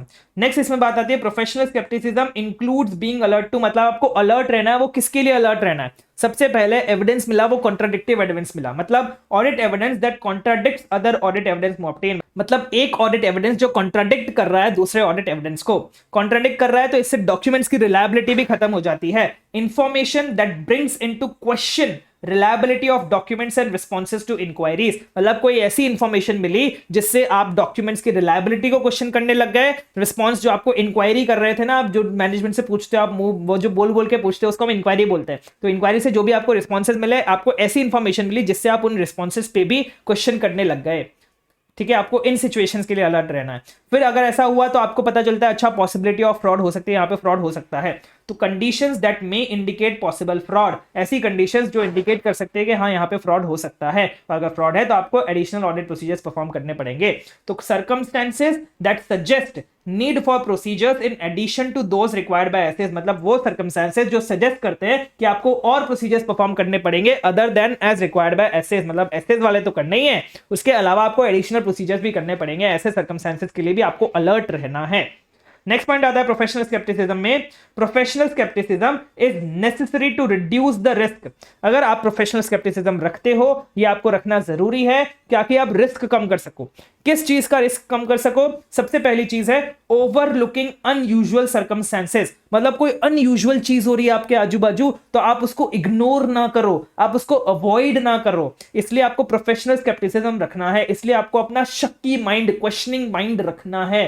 जैसे मैं आपको एग्जांपल दूं, इन्वेंट्री है, इन्वेंट्री पिछले साल थी 1 करोड़ की, अब इस साल हो गई सपोज 1 करोड़ 50 लाख की, तो आपको आप अगर प्रोफेशनल स्केप्टिसिज्म नहीं रखोगे तो शायद आप उसको इग्नोर करो, हाँ ठीक है 1.5 करोड़ की इन्वेंट्री है, ओके कोई फर्क नहीं पड़ता। लेकिन आपने अगर प्रोफेशनल स्केप्टिसिज्म रखा तो आपको समझ में आएगा, अच्छा ये पिछले साल तो 1 करोड़ की थी, अभी 1.5 करोड़ की हो गई, ऐसा इतना ज्यादा 50% इन्वेंट्री हमारी कैसे बढ़ गई, क्या हुआ ऐसा। तो अनयूजुअल सर्कमस्टेंसेस के लिए आप इग्नोर ना करो, इसलिए आपको प्रोफेशनल स्केप्टिसिज्म रखना पड़ता है। दूसरा, आप जनरलाइज ना करने लगो कंक्लूजन्स को, ओवर जनरलाइज ना करने लगा कंक्लूजन्स को। इसका मतलब क्या कि भाई आप ग्रॉस प्रॉफिट देख रहे हो, भाई 2-3 साल से ग्रॉस प्रॉफिट जो है ना 2-3 लाख के आसपास ही आ रहा है, और इस साल भी ग्रॉस प्रॉफिट 2-3 लाख के आसपास ही आया, मतलब हाँ ठीक है ना, पिछले साल भी 2-3 लाख था, पिछले साल भी 2-3 लाख था, इस साल भी 2-3 लाख है, आपने ऐसा सोच के सब कुछ सही है जाने दिया। लेकिन अगर आपके पास प्रोफेशनल स्केप्टिसिज्म होता, अगर आपके पास क्वेश्चनिंग माइंड होता, तो आप ये चेक करते कि भाई सेल्स तो डाउन हो गई, पिछले साल थे सेल्स ही हमारे 100 और इस साल हमारी 50 लाख, फिर भी ग्रॉस प्रॉफिट जो हमारा 2-3 लाख कैसे आ रहा है। तो इसीलिए आपको ओवर जनरलाइज नहीं करना है कंक्लूजन्स को, आप बचो इन ओवर जनरलाइजेशन से, मतलब आप ज्यादा जनरलाइज ना करने लगो कंक्लूजन्स को, इसलिए आपको प्रोफेशनल स्केप्टिसिज्म रखना है। एंड तीसरा, इनएप्रोप्रिएट अजम्पशंस ना रखो आप, मतलब इनएप्रोप्रिएट अजम्पशन से बचने के लिए आपको प्रोफेशनल स्केप्टिसिज्म रखना पड़ता है। 3 पॉइंट है, आपको बहुत ज्यादा इंपॉर्टेंट नहीं है वैसे तो, कि maintaining professional scepticism throughout audit is necessary if auditor is to reduce the risk. अगर आपको इस चीजों का, ये 3 चीजों का रिड्यूस करना है रिस्क, तो आपको मेंटेन करना है professional scepticism throughout the audit. Through out the audit मतलब पूरे साल तक जब आप ऑडिट कर रहे हो, जितने भी पीरियड के लिए आप ऑडिट कर रहे हो, उस पूरे पीरियड में आपको प्रोफेशनल स्केप्टिसिज्म मेंटेन करना है। क्या क्या 3 चीजें, क्या क्या रिस्क को हमें रिड्यूस करना है। सबसे पहला है ओवरलुकिंग अनयूजुअल सर्कमस्टेंसेस। कोई अनयूजुअल सर्कमस्टेंसेस आ गए तो उसको आप इग्नोर करो, ऐसा मत करना, इग्नोर ना करो, इसलिए आपको प्रोफेशनल स्केप्टिसिज्म रखना है। दूसरा, कोई भी कंक्लूजन आ जाए, over generalising when drawing conclusions from audit observations, जो भी आपकी ऑब्जर्वेशंस हुई है उससे आप कंक्लूजन्स निकालते हो, वो कंक्लूजन निकालते टाइम आप ओवर जनरलाइज ना करने लगो कंक्लूजन को, इसलिए आपको प्रोफेशनल स्केप्टिसिज्म मेंटेन करना है। एंड तीसरा, using inappropriate assumptions in determining NTE of audit procedures. जब आप NTE of audit procedures determine कर रहे हो, सर NTE का मतलब क्या हुआ, जो हमने पहले पढ़ा था वही, nature timing and extent of audit procedure. जब आप डिटरमाइन करो मतलब आपको पता लगाना पड़ता है, आपको आइडेंटिफाई करना पड़ता है क्या नेचर रहेगा, क्या टाइमिंग रहेगा, क्या एक्सटेंट रहेगा। तो वो nature timing extent of audit procedure decide करते टाइम आप इनएप्रोप्रिएट assumptions ना यूज कर लो, इसलिए आपको प्रोफेशनल स्केप्टिसिज्म जो है वो मेंटेन करके चलना पड़ता है। ठीक है सर, यस सर, ये था हमारा पूरा प्रोफेशनल स्केप्टिसिज्म और ये था हमारा पूरा एसे 200। एसे 200 में आपको इसके अलावा कुछ भी पढ़ने की जरूरत नहीं है। अब हम आते हैं हमारे नेक्स्ट एसे पे for the day, that is essay 210, that is agreeing terms of audit engagements. मतलब जब हम ऑडिट एंगेजमेंट एक्सेप्ट करने वाले हैं उससे पहले हमें मैनेजमेंट के साथ कुछ टर्म्स डिस्कस करने पड़ते हैं, जैसे कॉन्ट्रैक्ट्स में होते हैं ना टर्म्स एंड कंडीशंस, वैसे ही हमें ऑडिट एक्सेप्ट करने से पहले हमें टर्म्स एंड कंडीशंस डिस्कस करने पड़ते हैं। इसमें सबसे पहला पॉइंट है आपके लिए pre conditions for audit. Pre conditions for audit का मतलब क्या होता है, ऑडिट एक्सेप्ट करने से पहले मेरी ये कंडीशंस है ये फुलफिल होनी चाहिए। मेरी मतलब ऑडिटर की कंडीशंस, ऑडिटर को ये चेक करना है क्या ये कंडीशंस फुलफिल हो रही है या फिर नहीं हो रही है। अगर ये कंडीशंस फुलफिल हो रही है तो ही मैं ऑडिट करूंगा, तो ही मैं ऑडिट एक्सेप्ट करूंगा। अगर ये कंडीशन फुलफिल नहीं हो रही है तो भी मैं ऑडिट एक्सेप्ट नहीं करूंगा। ये मेरी प्री कंडीशन है, ऑडिट करने से पहले उसकी मेरी कंडीशन है ये। अब क्या क्या कंडीशन है वो हम अपने हैंड रिटन नोट से डिस्कस करते हैं। तो ये हमारा एसे 10 जो अभी हम डिस्कस, एसे 210 हम अभी डिस्कस करने वाले हैं, agree in terms for audit engagement. हमारा प्री कंडीशंस फॉर ऑडिट हम देखेंगे कि क्या precondition for audit present है या नहीं है, मतलब क्या प्री कंडीशंस कंप्लाई हो रही है या फिर नहीं हो रही है। क्या प्री कंडीशन है, सबसे पहला मैं अपनी रिस्पॉन्सिबिलिटी देखूंगा। मेरी रिस्पॉन्सिबिलिटी क्या है, मेरी रिस्पॉन्सिबिलिटी है, बेसिक रिस्पॉन्सिबिलिटी है ये चेक करना कि क्या फाइनेंशियल स्टेटमेंट्स एज पर फाइनेंशियल रिपोर्टिंग फ्रेमवर्क बने हैं या फिर नहीं बने। तो मैं सबसे पहले यही पूछूंगा, यही देखूंगा अपनी प्री कंडीशन में कि क्या फाइनेंशियल रिपोर्टिंग फ्रेमवर्क, जो फाइनेंशियल स्टेटमेंट्स जो फाइनेंशियल रिपोर्टिंग फ्रेमवर्क के अकॉर्डिंग बने हैं, क्या वो फाइनेंशियल रिपोर्टिंग फ्रेमवर्क एक्सेप्टेबल है या नहीं है। एक्सेप्टेबल, एप्लीकेबल, जो हमने एप्लीकेबल पढ़ा था, एप्लीकेबल फाइनेंशियल रिपोर्टिंग फ्रेमवर्क, तो क्या वो फाइनेंशियल रिपोर्टिंग फ्रेमवर्क एप्लीकेबल है या नहीं है, मतलब वो एज पर जो नेचर ऑफ एंटिटी होता है उस हिसाब से ये फाइनेंशियल रिपोर्टिंग फ्रेमवर्क एंटिटी ने बनाया है या फिर नहीं बनाया है। ये सबसे पहले मेरी रिस्पॉन्सिबिलिटी, तो पहले मेरी रिस्पॉन्सिबिलिटी का मैं चेक कर लूंगा कि हाँ भाई फाइनेंशियल रिपोर्टिंग फ्रेमवर्क जो है वो एक्सेप्टेबल है।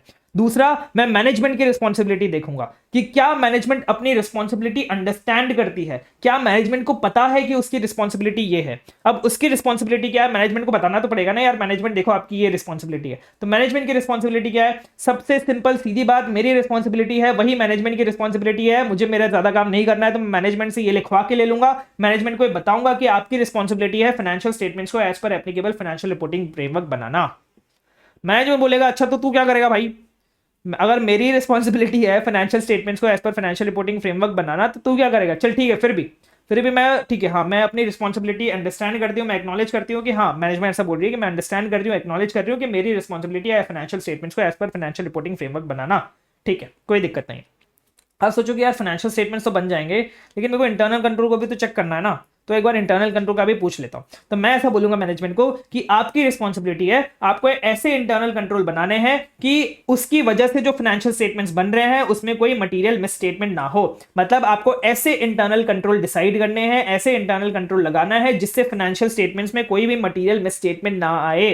मैनेजमेंट फिर से बोलेगा भाई ये तो तेरी रिस्पॉन्सिबिलिटी है चेक करना इंटरनल कंट्रोल, फिर भी तू बोल रहा है ठीक है मैं मान लेता हूं, तो मुझे बस बनाना है ना, मतलब मुझे ऐसे इंटरनल कंट्रोल लगाना है, मुझे ऐसे फाइनेंशियल स्टेटमेंट्स लगा बनाना है, ठीक है मैं बना लूंगा, कोई दिक्कत नहीं है। आप बोलोगे नहीं यार ये तो गड़बड़ हो जाएगी, आपको नहीं आपको बनाने तो है ही, आपको मुझे प्रोवाइड भी करने हैं। अच्छा मैनेजमेंट बोल रही है हाँ अच्छा आपको प्रोवाइड भी करने हैं, हाँ आपको प्रोवाइड भी करने हैं, ठीक है चलो प्रोवाइड कर देंगे आपको, ऑडिटर को हम प्रोवाइड भी कर देंगे, हमारी रिस्पॉन्सिबिलिटी हम आपको प्रोवाइड भी कर देंगे। क्या क्या प्रोवाइड करना है आपको, देखो एक तो सबसे पहले आपको सारी इंफॉर्मेशन प्रोवाइड करनी है अबाउट फाइनेंशियल स्टेटमेंट्स, जितनी भी इंफॉर्मेशन है आपके पास वो सारी इंफॉर्मेशन आपको प्रोवाइड करनी है मुझे, जो भी फाइनेंशियल स्टेटमेंट से रिलेटेड आपके पास इंफॉर्मेशन है वो सारी इंफॉर्मेशन आप मुझे प्रोवाइड कर देना। मैनेजमेंट बोला ठीक है, फाइनेंशियल स्टेटमेंट से इंफॉर्मेशन प्रोवाइड करनी है ना, ठीक है मैं सारी इंफॉर्मेशन प्रोवाइड कर दूंगा तुझे, कोई टेंशन नहीं है। आप बोलोगे नहीं यार अगर मेरे को और भी कोई इंफॉर्मेशन चाहिए हुई तो ठीक है, आप एक काम करो, आप एडिशनल इंफॉर्मेशन जो भी मैं रिक्वेस्ट करूंगा, जो भी एडिशनल इंफॉर्मेशन मैं मांगू वो सारी इंफॉर्मेशन आप मुझे लाके दे देना, भले वो फाइनेंशियल स्टेटमेंट से रिलेटेड हो नहीं हो मुझे फर्क नहीं पड़ता। मैनेजर बोला भाई तू तो आप सर पे चढ़ रहा है, लेकिन ठीक है जा तू ऑडिटर है, ऑडिट रिपोर्ट देगा, गलत वलत ना लिख दे, इसलिए मैं तेरी बात मान रहा हूँ। ठीक है चल मेरे को इन्फॉर्मेशन देनी है ना, मैं तो ऊपर नीचे करके कुछ भी मिक्स फिक्स करके मैनिपुलेट करके तुझे इन्फॉर्मेशन दे दूंगा, हाँ ठीक है चलो ओके मैं सारी एडिशनल इन्फॉर्मेशन भी तुझे दे दूंगा। अच्छा आप बोलोगे ये तो गलत हो जाएगा यार, आप एक काम करो मुझे अनरेस्ट्रिक्टेड एक्सेस दे दो आपके पर्संस का, आपके जितने भी एंटिटी में पर्सन है आप तो मैनिपुलेट कर दोगे, आपके पर्सन तो मैनिपुलेट करने का चांस ही नहीं मिलेगा, मैं डायरेक्टली उनके पास चला जाऊंगा, वो कैसे मैनिपुलेट कर पाएंगे मेरे सामने, तो मुझे अनरेस्ट्रिक्टेड एक्सेस दे दो, मैं जब चाहे जिससे चाहे इंक्वायरी ले सकता हूं, उनसे बात कर सकता हूं, ऐसा मुझे एक्सेस चाहिए। मैनेजर बोला भाई अब तो तू हद कर रहा है, लेकिन ठीक है ऑडिटर है तेरे मान रख रहा हूं मैं, तेरे को ये वाला भी अनरेस्ट्रिक्टेड एक्सेस मैंने दे दिया, तो आपको ये चेक करना पड़ेगा कि क्या ये प्री कंडीशंस प्रेजेंट है या नहीं है।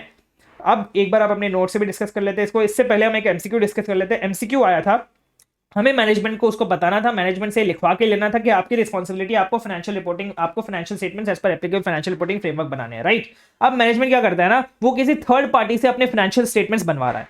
अब मैनेजमेंट बोल रहे हैं यार थर्ड पार्टी मेरे फाइनेंशियल स्टेटमेंट्स बनाती है, मैं कैसे लिख के दे दूं कि यार फाइनेंशियल स्टेटमेंट्स एज पर एप्लीकेबल फाइनेंशियल रिपोर्टिंग फ्रेमवर्क बने, मेरी रिस्पॉन्सिबिलिटी हो जाएगी ना, पर मैं तो बनाती ही नहीं। मैं क्या करती हूं, मैं एक काम करते हैं अपन ऐसा करते हैं, मैं ना जॉइंट रिस्पॉन्सिबिलिटी लिख देती हूं, मैं ऐसा लिख देती हूं कि ये जो फाइनेंशियल स्टेटमेंट्स एज पर एप्लीकेबल फाइनेंशियल रिपोर्टिंग फ्रेमवर्क बनाना मेरी और थर्ड पार्टी दोनों की रिस्पॉन्सिबिलिटी है।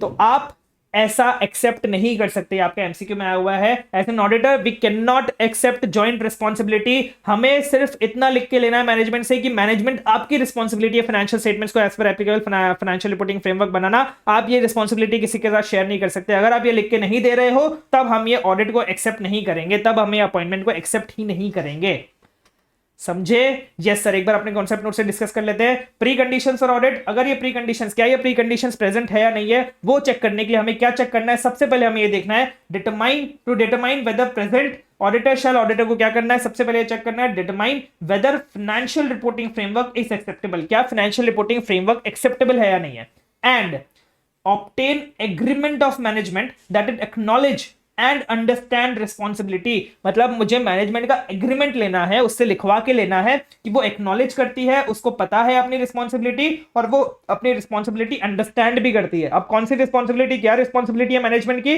सबसे पहली for preparation of financial statements as पर financial reporting framework, financial statements बनाना एज पर फाइनेंशियल रिपोर्टिंग फ्रेमवर्क। दूसरा for such internal control as necessary to enable financial statement preparation free from financial statements, मतलब ऐसे internal control बनाना जिससे लगे जो financial statements बन रहे हैं वो free from material misstatements बन रहे हैं। एंड तीसरी रिस्पॉन्सिबिलिटी है to provide the auditor with, क्या प्रोवाइड करना है ऑडिटर को, सबसे पहला access to all information of which management is aware that is relevant to preparation of financial statements। जो information आपको लगता है relevant है financial statements preparation के लिए, वो आपको हमें provide करनी है।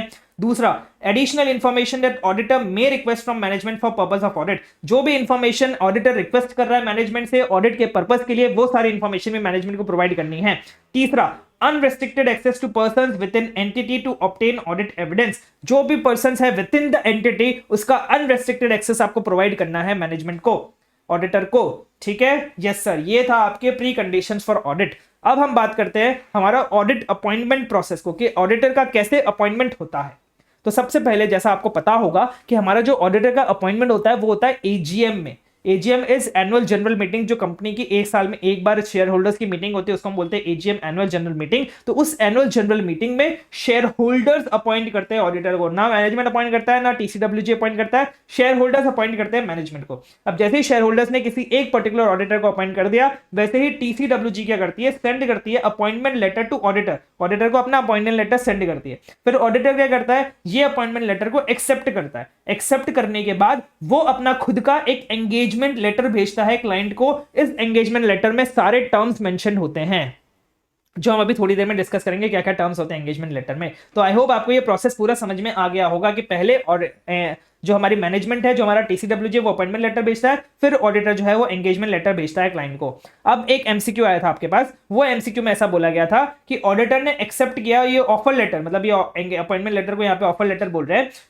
कंपनी ने, मतलब जो टीसीडब्ल्यूजी, उन्होंने हमें एक ऑफर लेटर भेजा डेजिग्नेटेड एज एंगेजमेंट लेटर, मतलब उस ऑफर लेटर को ही उन्होंने डेजिग्नेट कर दिया एज एंगेजमेंट लेटर, मतलब वहां पे लिख दिया this is an engagement letter, और एज एन ऑडिटर हमने वो एक्सेप्ट भी कर लिया। तो दिस इज नॉट अलाउड, क्योंकि we are required to separately send an engagement letter, जो ऑडिटर को खुद सेंड करना पड़ता है। हम ऑफर लेटर को एंगेजमेंट लेटर मान के एक्सेप्ट नहीं कर सकते, हमें सेपरेटली एक और एंगेजमेंट लेटर भेजना पड़ता है एज एन ऑडिटर। ठीक है सर, यस सर, ये हमारा एमसीक्यू था। अब इसमें क्या चीज आती है, सबसे पहली चीज आती है क्या क्या टर्म्स होते हैं हमारे एंगेजमेंट लेटर में, मतलब एंगेजमेंट लेटर में हमें क्या क्या टर्म्स इंक्लूड करने पड़ते हैं। सबसे पहला हमें खुद की रिस्पॉन्सिबिलिटी के बारे में बताना पड़ता है, एंड दूसरा मैनेजमेंट की रिस्पॉन्सिबिलिटी के बारे में बताना पड़ता है। खुद की रिस्पॉन्सिबिलिटी मतलब हमारी क्या रिस्पॉन्सिबिलिटी है, हमारी रिस्पॉन्सिबिलिटी ये चेक करना objective and scope of audit, कि हमारे ऑब्जेक्टिव ऑडिट का क्या ऑब्जेक्टिव होगा और ऑडिट का क्या स्कोप होगा। एंड दूसरी हमारी रिस्पॉन्सिबिलिटी है रिपोर्ट इशू करना, तो क्या एक्सपेक्टेड फॉर्म एंड कंटेंट होगा हमारी ऑडिट रिपोर्ट का। एक्सपेक्टेड फॉर्म एंड कंटेंट मतलब क्या, कि कैसे हम आपको ऑडिट रिपोर्ट देंगे, ऑडिट रिपोर्ट में हम एक्चुअली में क्या क्या इंक्लूड करने वाले। एक्सपेक्टेड मतलब ऑब्वियसली एक्चुअल तो नहीं है, क्योंकि हम अभी ऑडिट के स्टार्ट में बात करें, तो ऑडिट शुरू भी नहीं हुआ, तो शुरू होने के बाद पता नहीं, क्या पता और कोई कंटेंट हमें ऐड करना पड़ जाए, क्या पता हमें मॉडिफाइड ओपिनियन देना पड़ जाए, तो ये सारी चीजें हमें नहीं पता अभी से, इसलिए हम आपको एक्सपेक्टेड बता रहे हैं कि हाँ ऐसा form and content of audit report हम इशू करने वाले हैं, ये हम एंगेजमेंट लेटर में ही बता देते हैं। तो ऑडिटर्स की रिस्पॉन्सिबिलिटी बताएंगे, ऑडिटर की रिस्पॉन्सिबिलिटी में objective and scope of audit बताएंगे, and expected form and content of audit report बताएंगे। फिर मैनेजमेंट की रिस्पॉन्सिबिलिटी बताएंगे। मैनेजमेंट की रिस्पॉन्सिबिलिटी सिर्फ एक है कि फाइनेंशियल स्टेटमेंट्स आर एज पर एप्लीकेबल फाइनेंशियल रिपोर्टिंग फ्रेमवर्क, ये मैनेजमेंट की रिस्पॉन्सिबिलिटी है।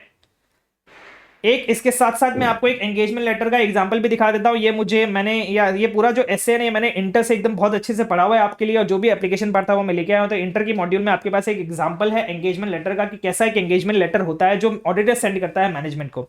तो पीजे श्रीमाली यहाँ पे कोई चार्टर्ड अकाउंटेंट कंपनी है, वहाँ पे उनका वो दिया हुआ है, उनका नाम दिया हुआ है, उनका एड्रेस दिया हुआ है, डेट दिया हुआ है, to the board of directors of company, मतलब बोर्ड ऑफ बीओडी को हम ये एंगेजमेंट लेटर सेंड करते हैं। यहाँ पे हम सबसे पहले आ गया ऑब्जेक्टिव एंड स्कोप, जो मैंने आपको बताया सबसे पहले आता है आपका objective and scope of audit, कि क्या आपका ऑब्जेक्टिव होने वाला है, क्या आपका स्कोप होने वाला है, मतलब कितना आप एरिया कवर करने वाले हैं ऑडिट में, ये आप पूरा यहाँ पे मेंशन करते हैं। आपको पढ़ने की जरूरत नहीं है, this is just an example. आपको पता होना चाहिए कि यार एंगेजमेंट लेटर एक्चुअली में रियल लाइफ में कैसा होता है, इसलिए मैं आपको ये एंगेजमेंट लेटर दिखा रहा हूं। तो ये हमारा objective and scope of engagement letter, ठीक है। यहाँ पे आप सारे ऑब्जेक्टिव एंड स्कोप लिख दिए, आपका पहला एलिमेंट है। दूसरा है आपका रिस्पॉन्सिबिलिटीज ऑफ ऑडिटर, यहाँ पे आप अपनी रिस्पॉन्सिबिलिटीज लिखते हैं कि ऑडिटर की क्या क्या रिस्पॉन्सिबिलिटी है, हम आगे चल के डिस्कस करने वाले हैं। जैसे आइडेंटिफाई करना, एसेस करना risk of material miss statement को, ऑब्टेन करना अंडरस्टैंडिंग इंटरनल कंट्रोल सिस्टम की, आपको इवैल्यूएट करना पड़ता है अप्रोप्रिएटनेस ऑफ अकाउंटिंग पॉलिसीज। ये सब अभी आपको समझ में नहीं आ रहा होगा, ये सब हम आगे चल के डिस्कस करने वाले कि ऑडिटर की क्या क्या रिस्पॉन्सिबिलिटीज होती है ऑडिट में, और वो सारी रिस्पॉन्सिबिलिटीज हमें यहाँ पे लिखनी पड़ती है। फिर हमें लिखनी पड़ती है रिस्पॉन्सिबिलिटीज ऑफ मैनेजमेंट। सिर्फ हमारी रिस्पॉन्सिबिलिटी नहीं है, मैनेजमेंट की भी बहुत सारी रिस्पॉन्सिबिलिटी है, तो वो रिस्पॉन्सिबिलिटी भी हमें लिखनी पड़ती है इन अपने एंगेजमेंट लेटर में। तो ये सारी रिस्पॉन्सिबिलिटी है मैनेजमेंट की, जो हम अभी डिस्कस भी किया था अपन ने कि भाई आपको प्रिपरेशन करना है फाइनेंशियल स्टेटमेंट्स का एज पर फाइनेंशियल रिपोर्टिंग फ्रेमवर्क, आपको इंटरनल कंट्रोल लगाना है, आपको सारे एक्सेस प्रोवाइड करना है, आपको अनरिस्ट्रिक्टेड एक्सेस प्रोवाइड करना है, वो सारी रिस्पॉन्सिबिलिटी, वही रिस्पॉन्सिबिलिटी यहाँ पे लिखी हुई है। फिर आपको फीस लिखनी है कि आपकी फीस कितनी होगी, आपकी रिपोर्टिंग मतलब आप कैसे रिपोर्ट करने वाले हैं, आपका expected form and content, and फिर यहाँ पे आपका नाम, number, signature, date of member और डेजिग्नेशन, ये सारी चीज। ये था आपका पूरा एग्जांपल ऑफ, ये ऐसा दिखता है आपका एंगेजमेंट लेटर। अब हमारे कॉन्सेप्ट नोट से डिस्कस कर लेते हैं हमारा ये वाला पॉइंट जो अभी हमने खत्म किया, agreement on audit engagement terms. कि भाई आप जब एग्रीमेंट करते हो ऑडिट एंगेजमेंट टर्म्स में, उसमें आप क्या करते हो, सबसे पहले आपका जो अपॉइंटमेंट होता है वो टीसीडब्ल्यूजी आपका अपॉइंटमेंट लेटर सेंड करता है आपको, फिर आप उसको एक्सेप्ट करते हो और आप अपना एक एंगेजमेंट लेटर भेजते हो। तो audit engagement letter is sent by auditor to his client. आप इधर देखो, कहीं और मत देखो प्लीज, इधर ध्यान दीजिए। Audit engagement letter is sent by auditor to his client to avoid misunderstanding. क्यों भेजते हैं, ताकि हम मिसअंडरस्टैंडिंग को अवॉइड कर पाए, ताकि हम पहले ही क्लियर हो कि भाई ये ऑब्जेक्टिव है, ये स्कोप है, ये मेरी रिस्पॉन्सिबिलिटी है, ये आपकी रिस्पॉन्सिबिलिटी है, दोनों पार्टी को पता हो। क्या क्या होता है इसमें, सबसे पहली चीज होती है रिस्पॉन्सिबिलिटी ऑडिटर की, और दूसरा मैनेजमेंट की रिस्पॉन्सिबिलिटी। ऑडिटर की रिस्पॉन्सिबिलिटी क्या होती है भाई, objective and scope of audit of financial statements होता है इसमें, and identification of applicable financial reporting framework for FS preparation. मतलब हम इसी एंगेजमेंट लेटर में बता देते हैं कि आपको कौन सा applicable financial reporting framework follow करना है फाइनेंशियल स्टेटमेंट्स बनाने के लिए। एंड ऑडिटर की एक और responsibility, reference to expected form and content of report to be issued by the auditor, कि हम जो रिपोर्ट इशू करेंगे उसका एक्सपेक्टेड फॉर्म एंड कंटेंट क्या होगा। एंड इसमें एक ऐसा स्टेटमेंट होता है कि बहुत सारे ऐसे सर्कमस्टेंसेस हो सकते हैं जिसमें हमें रिपोर्ट में डिफरेंस करना पड़ जाए from its expected form and content, मतलब रिपोर्ट डिफरेंट हो from its expected form and content. जो मैंने आपको बता दिया है कि अगर आपने मॉडिफाइड रिपोर्ट इश्यू कर दी, अगर आपको emphasis of matter paragraph, other matter paragraph, की ऑर्डर मैटर पैराग्राफ डालना पड़ गया, तो आपके एक्सपेक्टेड फॉर्म एंड कंटेंट से आपकी एक्चुअल रिपोर्ट जो है वो डिफरेंट हो सकती है। समझे, तो ये आपको ये स्टेटमेंट भी डालना पड़ता है कि हाँ डिफरेंट हो सकती है। अब एक चीज, छोटी सी चीज है जो आपको एग्जाम में पूछ भी सकते हैं, अभी तक पूछी नहीं है, लेकिन एक चीज जो पूछ सकते हैं वो ये है, अगर law and regulation, if law regulation prescribes in detail terms of audit as above, auditor need not record them in written agreement. मतलब ये बोल रहा है कि आपके ऊपर जो लॉ एंड रेगुलेशन लग रहा है, अगर उस लॉ एंड रेगुलेशन में ये जो टर्म्स हम डिस्कस कर रहे हैं, ये टर्म्स ऑलरेडी मेंशन्ड है कि ये टर्म्स होने चाहिए ऑडिटर और क्लाइंट के बीच, जो ऑलरेडी उस लॉ में मेंशन है, तब हमें वापस से ये रिटर्न एग्रीमेंट भेजने की जरूरत नहीं है, हमें ये एंगेजमेंट लेटर में लिखने की जरूरत नहीं है, unless except for the fact that such law or regulation applies and that management acknowledges its responsibilities। Except मतलब उस सिचुएशन में जहां पे ये लॉ एंड रेगुलेशन अप्लाई होता है, मतलब ये लॉ एंड रेगुलेशन एप्लीकेबल है हमारे केस में, एंड दूसरा मैनेजमेंट को उसकी रिस्पॉन्सिबिलिटी के बारे में पता है, तो आपको ये एंगेजमेंट लेटर सेंड करने की जरूरत नहीं है। ठीक है सर, यस सर, ये था आपका पूरा agreement on audit engagement terms. और इसका एक क्वेश्चन है जो हम अभी डिस्कस करने वाले हैं, क्वेश्चन नंबर 15। क्वेश्चन नंबर 15 है यहाँ पे ऐसे 210 का, ऐसे 200 में कोई भी क्वेश्चन नहीं था, ऐसे 210 का हमारे पास क्वेश्चन है, क्वेश्चन नंबर 15, जिसको आप खोल लीजिए अपने क्वेश्चन बैंक में। ये बोलना चाह रहा है हमें कि MEA limited is a listed company having its operations across India. MEA Limited appointed Mr. X, Mr. Y and Mr. Z as its joint auditors for the year 2019-20. After making sure that all of them are qualified to be appointed as statutory auditor, MEA Limited issued engagement letter to all of them. ठीक है, but Mr. X was not clear on some points, so he requested MEA Limited to slightly change the terms of his engagement. This change will not impact the ultimate opinion on financial statements। मतलब यहाँ पे basically ये कहना चाह रहा है कि MEA limited एक लिस्टेड कंपनी है जिसके ऑपरेशंस अक्रॉस इंडिया है। MEA लिमिटेड ने मिस्टर एक्स, मिस्टर वाई और मिस्टर जेड को ज्वाइंट ऑडिटर्स अपॉइंट किया। सर ऐसे हम ज्वाइंट ऑडिटर्स भी अपॉइंट कर सकते हैं? हाँ कर सकते हैं, ये हम डिस्कस करने वाले हैं ऐसे 299 में। तो वहां पे हम डिटेल में डिस्कस करने वाले ज्वाइंट ऑडिटर्स कैसे अपॉइंट करते हैं, क्या प्रोसेस होता है। यहाँ पे कंपनी ने ज्वाइंट ऑडिटर्स अपॉइंट किए हुए हैं। जब उसने इंश्योर कर लिया कि हाँ सारे क्वालिफाइड है ज्वाइंट ऑडिटर्स बनने के लिए, तो उसने एंगेजमेंट लेटर दे दिया सबको। ठीक है, सबने सबको एंगेजमेंट लेटर दे दिया, लेकिन मिस्टर एक्स ने कुछ मतलब एंगेजमेंट लेटर में जो पॉइंट्स मेंशन थे ना, उसमें मिस्टर एक्स जो था वो नॉट क्लियर था, कुछ अनक्लियर था कुछ पॉइंट से रिलेटेड। ठीक है, तो उसने MEA लिमिटेड को बोला कि आप इसमें ना कुछ चेंजेस कर दीजिए अपने टर्म्स ऑफ एंगेजमेंट में। वो टर्म्स ऑफ एंगेजमेंट में चेंजेस करने के बाद कोई भी अल्टीमेट ओपिनियन पे कोई भी फर्क नहीं आने वाला था। ठीक है, ये बेसिकली कुछ तो हुआ है यहाँ पे। अब दूसरा चीज यहाँ पे ये बोल रहा है the engagement letter contains the details on objective and scope of the audit, ठीक है, रिस्पॉन्सिबिलिटीज ऑफ ऑडिटर, ठीक है, आइडेंटिफिकेशन ऑफ फ्रेमवर्क एप्लीकेबल, ठीक है, it also contains the reference to expected form and content of report from all 3 joint auditors. In your opinion, what was the discrepancy in audit engagement letter issued by MEA Limited? अब आप हमें बताइए कि हमने ये 4 चीज include कर दिया, objective and scope of audit include कर लिया है, रिस्पॉन्सिबिलिटीज ऑफ ऑडिटर इंक्लूड कर लिया है, identification of framework applicable include कर लिया है, एंड हमने reference to expected form and content of report भी इंक्लूड कर लिया है। अब आप हमें बताइए कि हमें क्या चीज और इंक्लूड करनी चाहिए थी, क्या डिस्क्रिपेंसी थी जो मिस्टर एक्स को पता चली। आपको अगर ध्यान आ रहा हो, हमने 5 चीजें पढ़ी है, यहां पे लिखा भी हुआ है, objective and scope, responsibilities of auditor, responsibilities of management, applicable financial reporting framework and expected form and content. हमने इनमें से रिस्पॉन्सिबिलिटीज ऑफ मैनेजमेंट तो मेंशन ही नहीं करी है। तो ये डिस्क्रिपेंसी जो है वो मिस्टर एक्स को पता चली, यही आपको बतानी थी आपके आंसर में। तो इन्होंने लिखा है एज पर एस 210 हमारा जो ऑडिटर है वो एग्री करता है terms of engagement with management और those charge with governance as appropriate subject to the prescribed details under law and regulation. The agreed terms of audit engagement shall be recorded in an audit engagement letter और other suitable form of written agreement and shall include, मतलब basically क्या क्या include होता है हमारे audit engagement letter में, ये 5 चीज जो अभी हमने पढ़ी। और इसके बाद ये बोल रहा है कि इन द गिवन सिनेरियो इन्होंने 4 चीज इंक्लूड कर रखी थी, objective and scope, responsibilities of auditor, applicable financial reporting framework and expected form and content. लेकिन एक चीज जो इन्होंने इंक्लूड नहीं करी थी वो है रिस्पॉन्सिबिलिटीज ऑफ मैनेजमेंट। तो ये रिस्पॉन्सिबिलिटीज ऑफ मैनेजमेंट भी इनको एंगेजमेंट लेटर में इंक्लूड करनी चाहिए थी और वही मिस्टर एक्स ने भी पॉइंट आउट किया है। ठीक है, यस सर, ये था आपका क्वेश्चन नंबर 15। अब हम बात करते हैं हमारे वापस से हमारे कॉन्सेप्ट बुक में। अब सपोज आपने ना एग्री कर लिया, सारे टर्म्स ऑफ एंगेजमेंट सब कुछ आपने एग्री कर लिया, लेकिन आपने जब preconditions of audit check करने गए, मतलब आप ये जब preconditions for audit check कर रहे थे, तब आपको ये प्री कंडीशंस ऑफ ऑडिट नहीं मिले। आपको प्री कंडीशंस ऑफ ऑडिट नहीं मिले, मतलब आपको लगा कि यार फाइनेंशियल स्टेटमेंट्स में जो एप्लीकेबल फाइनेंशियल रिपोर्टिंग फ्रेमवर्क है वो सही नहीं है, इंटरनल कंट्रोल है ही नहीं एंटिटी के पास, मैनेजमेंट हमको ये सारी चीजें प्रोवाइड करने ही नहीं वाला है, एक्सेस टू इन्फॉर्मेशन वो मना कर रहा है कि वो हमें ये सारी चीजें नहीं देगा। तब आपको क्या करना है, आपको ये सारी चीज डिस्कस करनी है मैनेजमेंट के साथ। पहले आप डिस्कस करो मैनेजमेंट के साथ कि आप हमें क्यों नहीं दे रहे, आप प्री कंडीशंस फॉर ऑडिट को फुलफिल क्यों नहीं कर रहे। और इसके बाद भी अगर मैनेजमेंट कुछ भी नहीं करती, इसके बाद भी अगर वो अपना स्टैंड पे कायम रहती है, तब आपको एक्सेप्ट नहीं करना है proposed audit unless required by law and regulation. ये तो मैंने आपको पहले ही बताया हुआ है कि लॉ और रेगुलेशन कुछ भी बोले तो वहां वो आपको करना ही करना है। ऑडिट प्रोविजन के अगेंस्ट अगर लॉ एंड रेगुलेशन है तो लॉ एंड रेगुलेशन को अपन फॉलो करेंगे। लॉ एंड रेगुलेशन ऊपर होता है, ऑडिट के प्रोविजन नीचे होते हैं, तो जो भी लॉ एंड रेगुलेशन बोले हमें वो करना ही है, उसके बाद हमें ऑडिट के प्रोविजन को फॉलो करना है। तो अगर हमारे यहाँ पे हमने कोई pre condition for audit present नहीं है और मैनेजमेंट के साथ डिस्कशन करने के बाद भी कुछ मसला नहीं हल हो रहा है, तो हमें वो एंगेजमेंट को एक्सेप्ट ही नहीं करना है, समझे, अनलेस लॉ एंड रेगुलेशन बोल दे। इसमें हमें करना है क्वेश्चन नंबर 16। क्वेश्चन नंबर 16 एक बार अपन देखते हैं। क्वेश्चन नंबर 16 है, mister Ram Kapoor chartered accountant has been appointed as the statutory auditor by XYZ private limited for the audit of their financial statements for the year 2018-19। The company has mentioned in audit terms that they will not be able to provide internal audit reports to Mr. Ram during the course of audit. Further, company also imposed some limitation on scope of Mr. Ram. What are the preconditions Mr. Ram should ensure before accepting or refusing the proposal? Also advise whether Mr. Ram should accept the proposed audit engagement or not.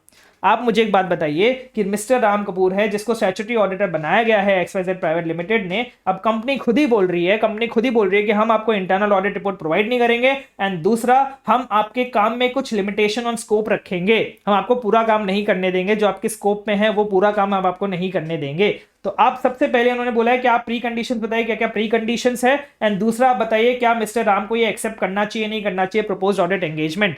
सबसे पहले उन्होंने pre condition पूछी, तो हम सबसे पहले pre condition बता देंगे। हम बता देंगे एज पर ऐसे 210 हमारे प्री कंडीशन है, क्या क्या प्री कंडीशन है। सबसे पहला फाइनेंशियल रिपोर्टिंग फ्रेमवर्क जो है वो एक्सेप्टेबल है या नहीं है।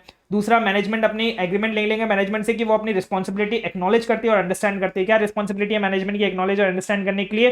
सबसे पहला कि फाइनेंशियल स्टेटमेंट्स जो है वो as per applicable financial reporting framework बने। दूसरा, इंटरनल कंट्रोल जो मैनेजमेंट डिटरमाइन करती है नेसेसरी, मतलब इंटरनल कंट्रोल जो नेसेसरी है फाइनेंशियल स्टेटमेंट्स को free from material miss statements बनाने के लिए। एंड तीसरा, ऑडिटर को प्रोवाइड करे, क्या ऑडिटर को प्रोवाइड करे? Access to all the information जो भी फाइनेंशियल स्टेटमेंट्स के अबाउट है। दूसरा, एडिशनल इंफॉर्मेशन जो भी ऑडिटर रिक्वेस्ट करेगा वो। एंड तीसरा, unrestricted to persons within the entity, जो भी ऑडिटर रिक्वेस्ट करेगा वो सारे unrestricted to persons within the entity provide करे।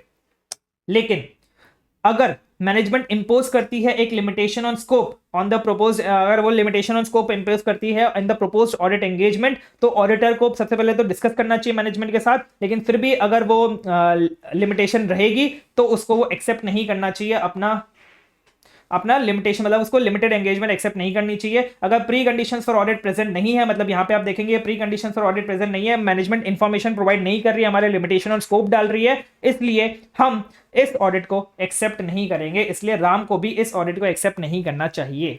ये सारी चीजें उसने लिखी है, बहुत सिंपल क्वेश्चन था, बहुत ट्रिकी क्वेश्चन नहीं था, बस आपको ये सारे पॉइंट्स लिखने थे, लास्ट में लिखना था, उसको नहीं करना चाहिए एक्सेप्ट, जो हमने भी पढ़ा। अगर लिमिटेशन ऑन स्कोप है, जो हम लिमिटेशन ऑन स्कोप की बात कर रहे थे ना, वो लिमिटेशन ऑन स्कोप ये वाला पॉइंट भी आया था यहाँ पे, लिमिटेशन ऑन स्कोप की बात करें, अगर प्रोपोज्ड ऑडिट में लिमिटेशन डाली हुई है मैनेजमेंट में, और वो लिमिटेशन ऑन स्कोप ऐसी है जिससे हम डिस्क्लेमर ऑफ ओपिनियन देने वाले हैं। डिस्क्लेमर ऑफ ओपिनियन मैंने आपको बेसिक्स में बताया हुआ, डिस्क्लेमर ऑफ ओपिनियन का मतलब ये होता है कि हम ओपिनियन नहीं देंगे, अपने रिपोर्ट में ऐसा लिख देंगे कि भाई हम कोई ओपिनियन नहीं दे रहे क्योंकि हमें सफिशिएंट एप्रोप्रिएट ऑडिट एविडेंस नहीं मिला है, और जो भी मटेरियल मिसस्टेटमेंट्स है वो मटेरियल भी हो सकते हैं और परवेसिव भी हो सकते हैं, इसलिए हम डिस्क्लेम कर रहे हैं अपना ओपिनियन, हम कोई भी ओपिनियन नहीं दे रहे। अब आप एक बात बताइए, आपको कोई ऑडिट एंगेजमेंट बोल रहा है कि आप हमारा ऑडिट कर दो, आपको उसने बोला कि हम आप पे ये लिमिटेशन ऑन स्कोप डालने वाले हैं, आपको पहले से पता है कि भाई ये लिमिटेशन ऑन स्कोप के चक्कर में मुझे कोई सफिशिएंट एप्रोप्रिएट ऑडिट एविडेंस मिलने वाला नहीं है, तो मैं इसमें डिस्क्लेमर और ओपिनियन देने वाला हूं, मतलब मैं बोलूंगा कि मैं ओपिनियन नहीं दूंगा। तो अब आपको पता ही है कि भाई आप डिस्क्लेमर ऑफ ओपिनियन देने वाले हो, तो आप ये ऑडिट एक्सेप्ट क्यों ही करोगे?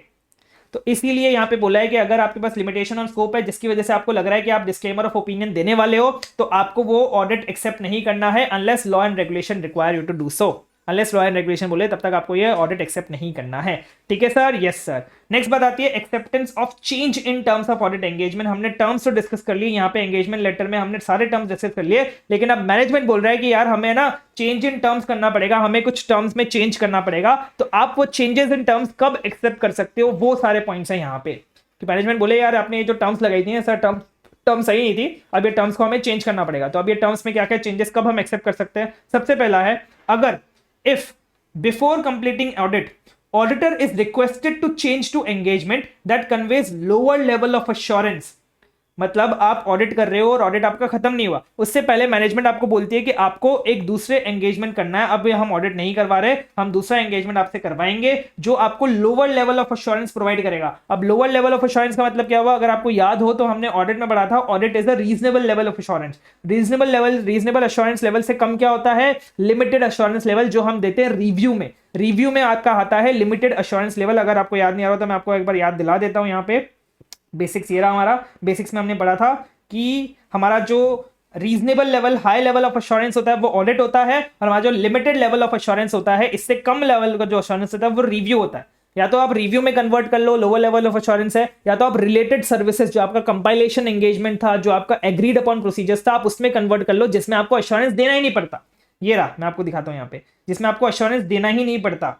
ये रहा, यहाँ पे आपको कोई एश्योरेंस नहीं देना, एग्रीड अपॉन प्रोसीजर्स में आपको कोई एश्योरेंस नहीं देना पड़ता, स्टैंडर्ड्स ऑन रिलेटेड सर्विसेज में। तो या तो आप एसआरई में कन्वर्ट कर लो जहां पे आपको लोअर लेवल ऑफ एश्योरेंस देना पड़ता है, या तो आप एसआरएस में कन्वर्ट कर दो जहां आपको एश्योरेंस देना ही नहीं पड़ता है। अगर मैनेजमेंट हमें ऐसा बोल रहा है कि आप प्लीज इनमें कन्वर्ट कर लीजिए, तब हमें चेक करना पड़ेगा कि भाई वो जो रीजंस बता रहे कन्वर्ट करने के लिए, क्या रीजनेबल जस्टिफिकेशन है उनके पास या फिर नहीं है। मतलब वो जो जस्टिफिकेशन दे रहे हैं क्या वो रीजनेबल है या नहीं है। बिफोर एग्रीइंग टू चेंज, मतलब अगर आप चेंज के लिए एग्री करने वाले हो तो before agreeing to change audit to review और related service, auditor may also need to assess any legal और कॉन्ट्रेक्चुअल इंप्लीकेशंस ऑफ चेंज। आपको एसेस करना पड़ेगा कोई लीगल इंप्लीकेशंस है या फिर कोई कॉन्ट्रेक्चुअल इंप्लीकेशंस है क्या चेंज के लिए, वो आपको एक्सेस करना पड़ेगा before you are agreeing to change audit to review या फिर रिलेटेड सर्विस एंगेजमेंट। ठीक है, पहले आपको रीजनेबल जस्टिफिकेशन देखनी है, दूसरा आपको कॉन्ट्रेक्चुअल या फिर लीगल इंप्लीकेशन देखनी है। अब सपोज आपको ऐसा लगता है हाँ भाई इनके पास रीजनल जस्टिफिकेशन है, because of the circumstances, because of the conditions, मुझे अब ऑडिट को रिव्यू एंगेजमेंट में कन्वर्ट करना पड़ रहा है या फिर पड़ेगा। There is a reasonable justification to change audit to review या फिर related service, then to avoid confusion, report on related service would not include reference to original engagement। मतलब आप जब, अब आपने समझ लिया, आपने अपने बोल दिया कि हाँ ठीक है यार अब हम चेंज कर लेते हैं, हमें ना आपके पास रीजनेबल जस्टिफिकेशन है, अब हम ऑडिट को रिव्यू और रिलेटेड सर्विस में चेंज कर लेते हैं, रिव्यू में चेंज कर लेते हैं या फिर रिलेटेड सर्विस में चेंज कर देते हैं। तो आप कंफ्यूजन हटाने के लिए आपको, आप जो नई रिपोर्ट बनाओगे उसमें आपको ओरिजिनल ऑडिट एंगेजमेंट का कोई भी रेफरेंस नहीं देना है। आपको ये नहीं बताना लोगों को कि पहले मैं ओरिजिनली ऑडिट कर रहा था, अब मैं रिव्यू और रिलेटेड सर्विस कर रहा हूं। समझे? आपको कोई भी बताना ही नहीं है उनको कि आप ऑडिट कर रहे थे। और आपको किसका रेफरेंस नहीं देना है? कोई भी प्रोसीजर्स जो आपने परफॉर्म करी थी अपने ओरिजिनल ऑडिट एंगेजमेंट में, जो भी प्रोसीजर्स आपने परफॉर्म करी थी अब वो खारिज हो गई, अब उनका कोई मतलब नहीं है, अब वो स्क्रैप हो गई, अब आप अपनी रिपोर्ट में इंक्लूड नहीं कर सकते कि आपने ये प्रोसीजर्स परफॉर्म करी थी, एक्सेप्ट अगर वो आपका एग्रीड अपॉन प्रोसीजर्स हो, क्योंकि एग्रीड अपॉन प्रोसीजर्स में तो जो प्रोसीजर्स हमने एग्री करी वो प्रोसीजर्स हमें करनी पड़ी थी, तो उसमें आप रेफर कर सकते हो। लेकिन बाकी किसी रिलेटेड में बाकी कंपाइलेशन में आप रेफर नहीं कर सकते, बाकी रिव्यू कर रहे हो तो उसमें भी आप ऑडिट प्रोसीजर्स को रेफर नहीं कर सकते जो आपने ऑलरेडी कर दी है। ठीक है, ये तो हो गई जब आपके पास रीजनेबल जस्टिफिकेशन था। अगर आपको लग रहा है कि नहीं नहीं यार कोई रीजनेबल जस्टिफिकेशन नहीं है, if there is non agreement to change in terms and lack of permission from management to continue, मतलब आप एग्री नहीं कर रहे हो, आप बोल रहे हो नहीं नहीं हम चेंज नहीं करेंगे एंगेजमेंट को, और मैनेजमेंट भी बोल रहा है कि जब तक आप चेंज नहीं करोगे तब तक आप कंटिन्यू नहीं कर सकते, तब आपको विड्रॉ कर लेना है ऑडिट से इफ पॉसिबल। क्योंकि भाई ना तो आप मानने के लिए तैयार हो ना मैनेजमेंट मानने के लिए तैयार है, तो आप विड्रॉ कर लो ऑडिट से। भाई कोई मतलब नहीं यहाँ पे काम करने का, आप विड्रॉ कर लो, रिजाइन कर लो ऑडिट से कि बोलो भाई मैं ऑडिट नहीं करूंगा। And determine whether there is any obligation to report circumstances to TCWG owners और रेगुलेटर्स, और पता करो कि क्या आपको टीसीडब्ल्यूजी को ये सारी चीजें बतानी चाहिए, ओनर्स को बतानी चाहिए, फिर रेगुलेटरी बॉडी को ये सारी चीजें बतानी चाहिए या फिर नहीं बतानी चाहिए। ये है आपका acceptance of change in terms of audit engagement. मैंने बहुत अच्छे से बहुत डिटेल में करवा दिया है कि भाई पहले आपको देखना है रीजनेबल जस्टिफिकेशन है या नहीं है, कोई लीगल और कॉन्ट्रेक्चुअल इंप्लीकेशंस है या नहीं है। रीजनेबल जस्टिफिकेशन है तो आपको पुरानी किसी भी एंगेजमेंट में कोई भी रेफर नहीं करना है, मतलब जो नई रिपोर्ट बनाओगे उसमें कोई भी ओरिजिनल ऑडिट एंगेजमेंट के बारे में कुछ भी रेफरेंस नहीं करना है, कोई प्रोसीजर्स परफॉर्म करी तो उसको भी रेफर नहीं करना है। आप जो भी नया, अगर आपको लगता है रीजनेबल जस्टिफिकेशन नहीं है और मैनेजमेंट कंटिन्यू भी नहीं करने दे रहा है, तो आपको उसको विड्रॉ करना है, और विड्रॉ करने के साथ साथ आपको ये भी देखना है कि आपको टीसीडब्ल्यूजी ओनर्स और रेगुलेटर्स को ये सारी चीजें बतानी है या फिर नहीं बतानी है। नेक्स्ट हम बात करते हैं रिकरिंग ऑडिट्स के बारे में। रिकरिंग ऑडिट्स का मतलब क्या होता है कि आप एक बार उसका ऑडिट किया आपने और दूसरे साल भी आप ही उसका ऑडिट करने वाले हो। एक साल आपने उसका ऑडिट किया, दूसरे साल भी आप ही ऑडिट करने वाले हो, तो दूसरा ऑडिट होता है उसको हम बोलते हैं रिकरिंग, बार बार होने वाला ऑडिट। तो जब बार बार ऑडिट होता है ना, तब हम बार बार उनको टर्म्स याद नहीं दिलाते, मतलब जनरली हम उनको हर साल ऐसे नहीं बोलेंगे हर साल हमें एंगेजमेंट लेटर भेजना पड़ेगा, हर साल उनको टर्म्स याद दिलाना पड़ेगा, लेकिन कुछ कुछ कंडीशंस में हमें दूसरे साल में भी उनको टर्म्स रिवाइज करना, या तो हमें टर्म्स को रिवाइज करना पड़ता है, रिवाइज मतलब या तो हमें टर्म्स को चेंज करना पड़ता है या फिर एंटिटी को रिमाइंड कराना पड़ता है कि एंटिटी याद है ना आपको कि हमारी ये टर्म्स सेटल हुए थे।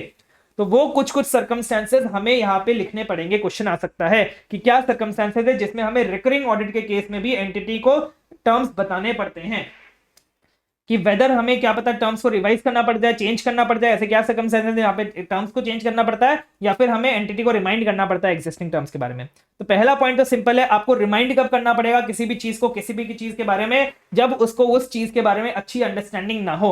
मतलब अगर आपको एक साल आपने पूरा ऑडिट कर लिया और अब आपको लग रहा है कि यार मैनेजमेंट है ना मिसअंडरस्टैंड करती है, मैनेजमेंट को हमारे ऑब्जेक्टिव और स्कोप के बारे में मिसअंडरस्टैंडिंग से बहुत सारी, वो हमें क्लियर करनी पड़ेगी। तो इसलिए हमें सेकंड ईयर में भी मैनेजमेंट को हमारे टर्म्स के बारे में बताना पड़ेगा, रिमाइंड करवाना पड़ेगा कि हमारे ये टर्म्स थे, इसलिए हम वो भेज सकते हैं वापस से, हम रिकरिंग ऑडिट में भी हमारा एंगेजमेंट लेटर भेज सकते हैं। ये था रिमाइंड की बात। अब कब हमें चेंज करना पड़ेगा टर्म्स को, सबसे पहला इसमें आपका सबसे पहला जो पॉइंट है वो यही है, रिवाइज्ड टर्म्स। मतलब कुछ टर्म्स ही हमारे रिवाइज हो गए तो हमें रिवाइज करना ही पड़ेगा, मतलब रिवाइज मतलब चेंज हो गए, तो अगर चेंज हो गए हमारे टर्म्स तो हमें वापस से एंगेजमेंट लेटर भेजना पड़ेगा।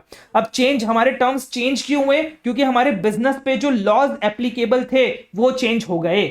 क्या बोला मैंने, हमारे टर्म्स चेंज क्यों हुए, क्योंकि हमारे बिजनेस पे जो लॉज एप्लीकेबल थे वो चेंज हो गए।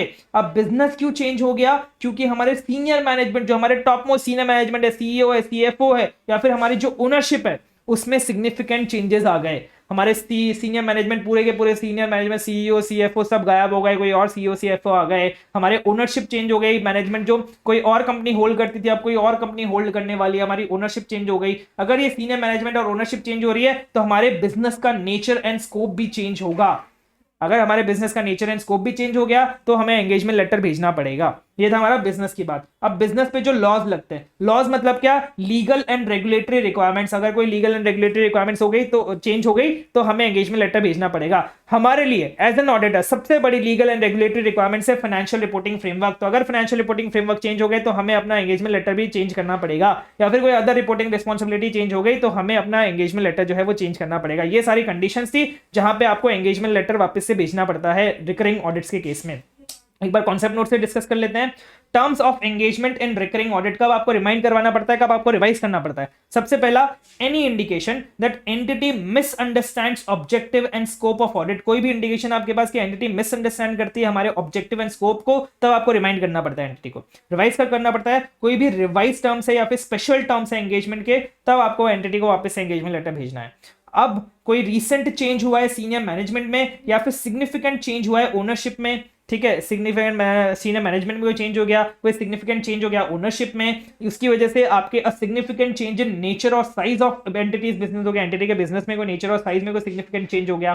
फिर और लॉस की बात आती है तो अ चेंज इन लीगल और रेगुलेटरी रिक्वायरमेंट, सबसे बड़ी लीगल एंड रेगुलेटरी रिक्वायरमेंट्स क्या है, a change in financial reporting framework adopted in preparation of financial statements and कोई भी other reporting responsibility, a change in other reporting requirements. ये था आपका पूरा SA 210। आई होप आपको अच्छे समझ में आ गया है। अब हम चलते हैं हमारे SA 230 के पास, विच इज ऑडिट डॉक्यूमेंटेशन। तो इस पर्टिकुलर टॉपिक का बहुत सारा कंटेंट तो हमने SQC 1 में ही कवर कर लिया था, जिसको मैं एक बार वापस से आपको बता देता हूं क्या क्या कंटेंट हमने कवर किया था SQC 1 में। तो SQC 1 का अगर हम देखेंगे ना, SQC 1 एक बार मैं यहां से निकाल लेता हूं आपका SQC 1 में अगर आप देखेंगे, आपको याद होगा हमने 60 डेज वाला कवर किया था कि एंटिटी को अगर असेंबली करनी है फाइनल ऑडिट फाइल की, तो उसको 60 डेज के अंदर अंदर from the date of audit report, after the date of audit report 60 days के अंदर अंदर आपको अपनी असेंबली करनी पड़ती है फाइनल ऑडिट फाइल की, और उसको रिटेन करने के लिए आपके पास पीरियड होता है एटलीस्ट 7 ईयर्स का from the date of audit report या फिर group audit report, whichever is later. और ये आपका MCQ का पॉइंट है, दोनों आपके MCQ वाले पॉइंट है। अब इसमें एक और चीज हमने पढ़ी थी कि अगर दो रिपोर्ट है, अगर सेम सब्जेक्ट मैटर पे, सेम फाइनेंशियल स्टेटमेंट्स पे अगर दो रिपोर्ट है, एक है आपका स्टैंड अलोन रिपोर्ट और एक है आपका ग्रुप रिपोर्ट, तो वो दोनों रिपोर्ट पे आपका जो टाइम लिमिट है वो सेपरेटली काउंट होगा, एक साथ काउंट नहीं होगा, सेपरेटली काउंट होगा। इसका एक MCQ है जो अभी हम करने वाले हैं। ये MCQ क्या बोल रहा है कि आपकी जो डेट ऑफ ऑडिट रिपोर्ट है वो है 21 अगस्त 2022 की, ठीक है। आप एकदम क्लियरली समझिएगा क्या सीक्वेंस चल रहा है। 21 अगस्त की डेट है आपकी। दूसरा, आपके रेगुलेटर ने आपके ऑडिट डॉक्यूमेंटेशन मंगवाया, उसको कुछ चेक करना था प्रोसीडिंग्स के लिए, उसने मंगवाया 20 जुलाई 2023 को, मतलब अगले साल 20 जुलाई 2023 को उसके डॉक्यूमेंट्स मंगाए। आपने वो डॉक्यूमेंट्स एडिटेबल एक्सेल फाइल में भेज दिए, मतलब वो एक्सेल फाइल में जिसमें हम एडिट कर सकते हैं बेसिकली डॉक्यूमेंट्स को, आपने वो एडिटेबल एक्सेल फाइल में सारे डॉक्यूमेंट भेज दिए 10 अगस्त 2023 को। अब हमें पता चला कि ये पीरियड के दौरान 27 से लेकर 10/8 के दौरान यहाँ पे ऑडिट रिपोर्ट में, जो आपके ऑडिट रिपोर्ट में जो कंटेंट्स थे उसमें बहुत सारे चेंजेस हो गए, मतलब बहुत सारी जो ऑडिट रिपोर्ट में चेंजेस थे वो इसी पीरियड के टाइम पे हो गए, जो एडिटेबल एक्सेल फाइल में भेजा था क्योंकि किसी ने एडिट कर दिया बेसिकली। अब आप हमें बताइए आपका फाइल असेंबली कब तक हो जाना चाहिए था।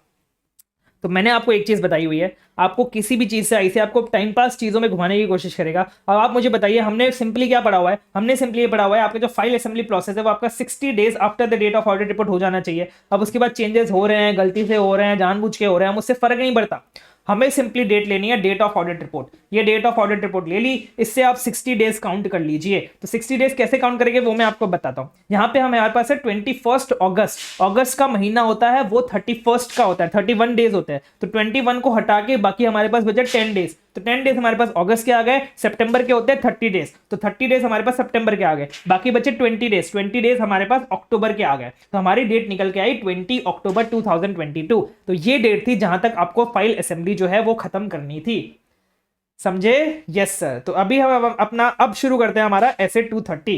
तो एसे 230 हम अपने पहले हैंड रिटन नोट से शुरू करते हैं। हैंड रिटन नोट्स में सिर्फ आपको मेरे को ये बताना था कि एमसीक्यू हमने एक SQC 1 में कवर करना था, वो हमने अभी कर लिया। सारी चीजें, बाकी सारी चीजें हमें एसे 230 की हमारे कॉन्सेप्ट बुक से ही करनी है। तो ऐसे 230 हमारा है ऑडिट डॉक्यूमेंटेशन से रिलेटेड। सर डॉक्यूमेंटेशन मतलब क्या होता है? जो भी चीज हम प्रोसीजर्स परफॉर्म करते हैं, जो भी एविडेंस हम लेते हैं, वो सारी चीज को हमें डॉक्यूमेंट करना पड़ता है, एकदम डिटेल में लिखना पड़ता है कि हमने क्या क्या प्रोसीजर्स कौन कौन से एरिया के लिए परफॉर्म किए थे, उसको हम बोलते हैं ऑडिट डॉक्यूमेंटेशन। सबसे पहली चीज अगर आप एक ध्यान रख लेना कि audit documentation is not a substitute for entities accounting records. मतलब अगर हम ऑडिट डॉक्यूमेंटेशन मेंटेन कर रहे हैं, इसका मतलब ये नहीं है कि एंटिटी को अकाउंटिंग रिकॉर्ड्स मेंटेन करने की जरूरत नहीं है, बुक्स ऑफ अकाउंट्स बनाने की जरूरत नहीं है। इसका मतलब ये बिल्कुल नहीं है। एंटिटी को अपने अकाउंटिंग रिकॉर्ड्स मेंटेन करने पड़ेंगे और हमें भी ऑडिट डॉक्यूमेंटेशन बनानी पड़ेगी। दूसरी चीज, auditor need not include in audit documentation superseded drafts of working papers and financial statements। ये बोल रहा है कि आपको अपने ऑडिट डॉक्यूमेंटेशन में सुपरसीडेड ड्राफ्ट वर्किंग पेपर्स या फाइनेंशियल स्टेटमेंट्स इंक्लूड नहीं करना। सुपरसीडेड मतलब क्या होता है?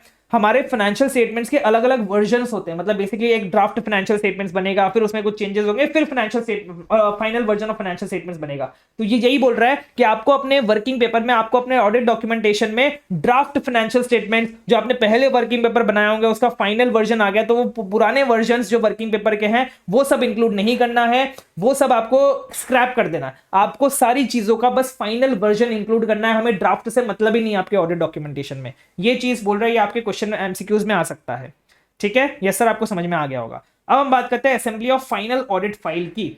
जब हम फाइनल ऑडिट फाइल की असेंबली कर रहे हैं, फाइनल ऑडिट फाइल की असेंबली करना मतलब क्या कि सबने अपने ऑडिट डॉक्यूमेंटेशन प्रिपेयर कर लिए, अब हम एक फाइल में वो सारे डॉक्यूमेंटेशन को लेके आ रहे हैं और उसमें फाइल कर रहे हैं, असेंबल कर रहे हैं।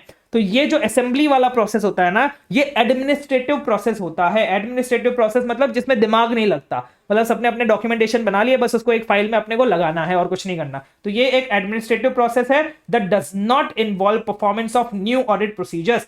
इस प्रोसेस में हम कोई भी नया ऑडिट प्रोसीजर परफॉर्म नहीं करते हैं और नहीं कर सकते हैं, क्योंकि हमने जब अपनी डेट ऑफ ऑडिट रिपोर्ट लिखी उसी डेट को हमने सारे प्रोसीजर्स परफॉर्म कर लिए थे, उसी डेट पे हमने सारे कंक्लूजन्स डाल दिए थे। हम उसके बाद कोई भी ऑडिट प्रोसीजर परफॉर्म नहीं कर सकते। कुछ एक्सेप्शनल सर्कमस्टेंसेस है, वो हम बाद में डिस्कस करेंगे, लेकिन अभी के लिए हम कोई भी ऑडिट प्रोसीजर परफॉर्म नहीं करते हैं। तो हम कोई ऑडिट प्रोसीजर परफॉर्म नहीं कर सकते during assembly of final audit file and कोई भी नया कंक्लूजन ड्रॉ नहीं कर सकते। तो अब आप सोचेंगे सर हम फिर कर क्या सकते हैं, हम ऑडिट डॉक्यूमेंटेशन में कोई चेंजेस कर सकते हैं या फिर नहीं कर सकते। तो इसमें उन्होंने 4 चेंजेस बताए कि ये 4 चेंजेस आप ऑडिट डॉक्यूमेंटेशन में कर सकते हैं। Changes may be made if they are administrative in nature, मतलब एडमिनिस्ट्रेटिव अगर चेंजेस है तो आप कर सकते हैं। अब क्या है एडमिनिस्ट्रेटिव चेंजेस, क्या क्या होता है, एग्जांपल ऑफ द चेंजेस क्या क्या है। सबसे पहला, कुछ ऑडिट एविडेंस आप भूल गए डॉक्यूमेंट करना, जैसे documenting audit evidence that the auditor has obtained, मतलब वो ऑडिट एविडेंस आप ले लिया था, आपको मिल गया था, and discussed with team members before date of audit report, मतलब डेट ऑफ ऑडिट रिपोर्ट के पहले आपको वो एविडेंस मिल चुका था, आपने अपनी टीम मेंबर से डिस्कस भी कर दिया था, लेकिन आप भूल गए उसको डॉक्यूमेंट करना, तो आप अभी डॉक्यूमेंट कर सकते हो। ठीक है, सबसे पहला ये।